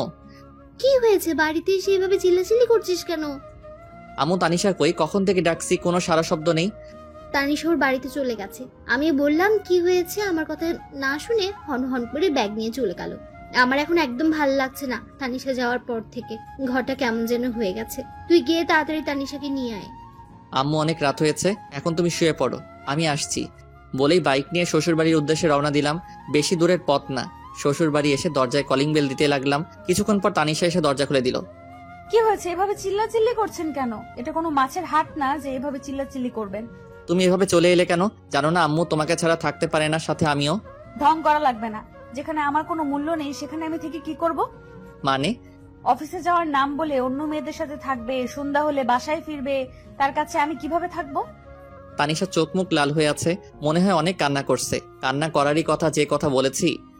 আরে আমি তো মজা করে বলেছিলাম, আর আমি তো তখন তোমার সাথেই কথা বলছিলাম। বিশ্বাস না হলে অফিসে খোঁজ নিয়ে দেখো। আমি কোনো খোঁজ নিতে যাব না, আমার কোনো দরকার নেই। আপনি এখান থেকে চলে যান। আপনার মতো লোকের সাথে আমি সংসার করব না। বলেই মুখের উপর দরজা লাগিয়ে দিল। কি রে, তোমাদের আবার ঝগড়া হয়েছে? ওই বেটা বদের হাড্ডি সব সময় আমাদের সাথে লেগে থাকে। তবুও তো তোকে অনেক ভালোবাসে। রাগ করে এখন যে এলি, কিভাবে থাকবি এখন? সত্যিই তো আম্মু, আমার এখন ভালো লাগছে না। কেন যে ওকে রাগে তাড়িয়ে দিলাম। ওকে ফোন দে। আমি পারবো না আম্মু, তুমি দাও। আমি কেন দিব? তোর জামাই, তুই ফোন দে। তানিশা একটু ভয়ে ভয়ে আমাকে ফোন দিল। হঠাৎ আমার ফোনটা বেজে উঠল। পকেট থেকে ফোনটা বের করে দেখি তানিশা ফোন দিয়েছে, তাই একটু দেরি না করে ফোন রিসিভ করলাম। হ্যালো তানিশা। কেউ যদি আমাকে ভালোবেসে থাকে তাহলে এসে নিয়ে যেতে পারে। এইটুকু বলেই ফোনটা কেটে দেয়। বুঝতে পারলাম পাগলিটার রাগ কমেছে, তাই দেরি না করে ওকে নিতে চলে এলাম। এসে দেখি ও রেডি। চাচিকে না মানে শাশুড়ি মাকে বলে নিয়ে আসলাম। রাস্তায় আমার সাথে একবারও কথা বলেনি, তাই আমি আগে বলি সরি। তুমি এতটা রাগ করবে বুঝতে পারিনি। আমি তো এমনি মজা করে কথাটা বলেছিলাম। তুমি জানো না আমি তোমাকে কতটা ভালোবাসি। এসব বললে আমার কষ্ট হবে না? সরি, আর কখনো এমন বলবো না। এবার প্লিজ একটু হাসো। হয়েছে? এই তো আমার লক্ষ্মী বউ। বাসায় আসতে আম্মু তানিশাকে দেখে বলতে থাকে, কি রে মা, রাগ করে এভাবে এখান থেকে চলে গিয়েছিলি কেন? জানিস না তোকে ছাড়া এখন এই বাড়িটা ফাঁকা ফাঁকা লাগে। আর যাব না আম্মু, তোমার ছেলেকে বলো আমার সাথে যেন না লাগে। রাহি, তুই সবসময় আমার মেয়েটার পেছনে লেগে থাকিস কেন? তানিশা, তোর সাথে আর এমন করলে আমাকে বলবি, তখন মজা দেখাবো হারামজাদাকে। ওকে। রাতে খাবার খেয়ে ঘুমানোর সময় ঘটলো বিপত্তি। তুই বিছানায় ঘুমাবি না। আজব তো, কেন? আমি বলছি তাই। সব তো ঠিক হয়ে গেল, কিন্তু এখন আমার কি? কিচ্ছু ঠিক হয়নি। আমাকে কষ্ট দেওয়ার ফল। যতদিন না আমি বলবো ততদিন তুই নিচেই ঘুমাবি। এটা কেমন কথা? ওই আমার সোনাটা, বাবুটা। না, তুই একদম এসব বলে ডাকবি না। আমি তোর কেউ না। ও বউ। কে তোর বউ? তুমি আমার কিউট সোনা বউ। আমি তোর বউ না। আমার বর তো খুব ভালো, সে আমাকে অনেক ভালোবাসে, কখনো কষ্ট দেয় না। কিন্তু তুই শুধু আমাকে কষ্ট দিস। ও বউ, ভুল হয়ে গেছে, মাফ করা যায় না? একদম চুপ, তুই আজ থেকে নিচেই ঘুমাবি। তোমার কষ্ট হবে না এতে? আমার কোনো কষ্ট হবে না। ওকে, গুড নাইট। হুম। পরের দিন সকালে ঘুম থেকে উঠে দেখে আমি বিছানায়। কি ব্যাপার, আমি এখানে কিভাবে আসলাম? আমি তো ফ্লোরে ঘুমাইছিলাম। নিশ্চয়ই বান্দর নিয়ে এনেছে। থুক্কু তানিশা। মুখের কোণে অজান্তে হাসি ফুটে উঠল। পাগলি একটা, নিজেই নিচে ঘুমানোর কথা বলল, আবার নিজেই উপরে নিয়ে আসছে। ও বউ। চুপ। আমার সোনা বউ। সকালে উঠেই বউ বউ করছিস কেন? ও আপু, আপনার এখনো রাগ কমেনি? কি বললি? আমি তোর আপু, তাই না? এবার তো মনে হয় আমি শেষ। না মানে চাচাতো বোন যখন বউ, তাই তো? একদম চুপ বেয়াদব। রাগ কেন বাবু? সরি বলছি তো। রাগ তোর সরি, তোর সরির গুষ্টি মারি। তানিশার সাথে ঝগড়া করছিলাম, তখনই চুটকি এসে ডাক দিল। ভাইয়া, তোকে আর আপুকে আব্বু ডাকছে, তাড়াতাড়ি আয়। তুই যা, আসছি। তাড়াতাড়ি আয়। তারপর আমি আর তানিশা আব্বুর কাছে গেলাম। আব্বু কিছু বলবে? তোমাদের সাথে কিছু কথা ছিল। কি বাবা? আসলে তোমাদের বিয়ে করার পর অনেক সমস্যা গেছে আমাদের পরিবারের উপর। দোকানটাও শেষ হয়ে যায়, হাতে টাকাও ছিল না। এখন সব ঠিক আছে, তাই তোমরা কিছুদিন ঘুরে আসো। এই নাও টিকিট। কক্সবাজারে আমার সব ব্যবস্থা করা আছে। আচ্ছা আব্বু, আমি তো মহা খুশি। পরের দিন আমরা কক্সবাজারের উদ্দেশ্যে রওনা দেই। ওখানে পৌঁছাতে অনেক সময় লাগে, তাই আমরা সোজা হোটেলে চলে যাই। তারপর ফ্রেশ হয়ে খাবার খেয়ে রেস্ট নেই, কারণ অনেকটা পথ জার্নি করে এসেছি। পরের দিন ঘুম থেকে উঠে আমি ফ্রেশ হওয়ার জন্য ওয়াশরুমে যাই। গিয়ে দেখি তানিশা গোসল করছে। আমাকে দেখে চিৎকার করে ওঠে, আসার সময় নক করবি তো? আমি কিভাবে জানবো তুমি ভিতরে? আর দরজা নক করো নাই কেন? তুই ঘুমিয়েছিলি তাই নক করি নাই। ও, বের হ এখন। কেন, আমি থাকলে প্রবলেম কি? যেতে বলছি যা। না, আমি বাথরুমের দরজাটা নক করে ওর দিকে এগিয়ে যাই। তানিশা ভয় পিছনে যেতে থাকে। আমি তানিশার অ্যাক্টিভারের কাছে যেতেও ও চোখ বন্ধ করে নেয়। তারপর আমি চলে আসি। তানিশা হাত ছেড়ে বাঁচলো। এখনো কি আমার উপর অভিমান করে আছো? প্লিজ আমার দূরে দূরে রেখো না, অনেক কষ্ট হচ্ছে আমার। আমি গিয়ে ওর হাত ধরি। প্লিজ তানিশা কিছু না বলে আমাকে জড়িয়ে ধরে। কখনো ছেড়ে যাবি না তো? জীবন থাকতেও না। কখনো যাবে না তো? বাঁচতে হলে একসাথে বাঁচবো, মরতে হলে একসাথে মরবো। প্রমিস? প্রমিস। ওই হুম। আমার না ছোট একটা রাহি লাগবে। তাই? হুম। কিন্তু আমার যে ছোট্ট একটা তানিশা লাগবে। তানিশা লজ্জা পেয়ে আমার বুকে মুখ লুকাই। আমি ওকে কোলে করে নিয়ে বিছানায় ফেলে দেই। ওর ঠোঁটের সাথে আমার ঠোঁট এক করে দেই। তারপর কি হলো সেটাও কি বলতে হবে? আপনাদের কি লজ্জা শরম কিছু নেই? এটা জানার জন্য বসে আছেন? জান মিয়া। 1 বছর পর আমি মাথায় হাত দিয়ে বসেছিলাম, ঠিক তখনই। স্যার, আপনার মেয়ে হয়েছে। তানিশা কেমন আছে? ভালো না, শেষবারের মতো দেখে আসেন। কি বলছেন এসব? আমি কেবিনে গিয়ে, এই তানিশা উঠো, দেখো আমাদের মেয়ে হয়েছে, তোমার মতোই মিষ্টি। এই তানিশা দেখো না একবার, প্লিজ একবার কথা বলো। তুমি কিন্তু তোমার প্রমিস ভেঙে ফেলছো। তুমি আমাকে প্রমিস করেছিলে একসাথে বাঁচবো, একসাথে মরবো, কিন্তু তুমি আমাকে আগে রেখে যেতে পারো না। ঠিক আছে, আমিও চলে যাব। তখনই তানিশা আমার হাত ধরে বলে, এই পাগল, তুমি আমাকে ছেড়ে কই যাবে? কোথাও না, আমার পাগলিটাকে বুকে নিয়ে রাখবো। তানিশাকে জড়িয়ে ধরেছিলাম, তখনই আমাদের রাজকন্যা কোথায় দেখি? তানিশা আমাকে ছেড়ে দিয়ে, এখানে আছে আম্মু। সবাই দেখে সরো, আমি বাবুটাকে দেখব। চুটকি বাবুকে দেখে বলতে থাকে, আমি একটু কোলে নেই। তারপর বাবুটাকে কোলে নিয়ে বলে, আপু, বাবুটা একদম দেখতে তোমার মতো কিউট হয়েছে। ওকে আমার কাছে দে, ও আমার মেয়ে। তোর মেয়ে? আমি কি খেয়ে ফেলছি নাকি? এই কথা শুনে সবাই হেসে উঠল। তারপর আমার মিষ্টি মেয়েকে নিয়ে সবাই আনন্দ করলো। সন্ধ্যার সময়, আম্মু আব্বু তোমরা বাসায় চলে যাও, আমি তানিশার কাছে আছি। ঠিক আছে, আমরা এখন আসি, কিছুক্ষণ পরে খাবার নিয়ে আসবো। আচ্ছা। তখন তানিশা বলল, রাহি এদিকে এসো। বলুন মহারানী। এখানে এসে বসো। তাহলে তোমার মিষ্টিটা দাও। দেখছে তো? কে দেখছে? তোমার পাঠক পাঠিকা। এই যে পাঠক পাঠিকা ভাই বোন, আর কতদূর যাবেন? এখন আমাদের প্রেম করতে দেন। ভুল ত্রুটি হলে ক্ষমার দৃষ্টিতে দেখবেন। পুরো গল্পে আমার সাথে থাকার জন্য ধন্যবাদ। কেমন হয়েছে গল্পটি বড় করে কমেন্ট করে যাবেন। তারপরের গল্পটা দেখতে হলে অবশ্যই সঙ্গে থাকবেন।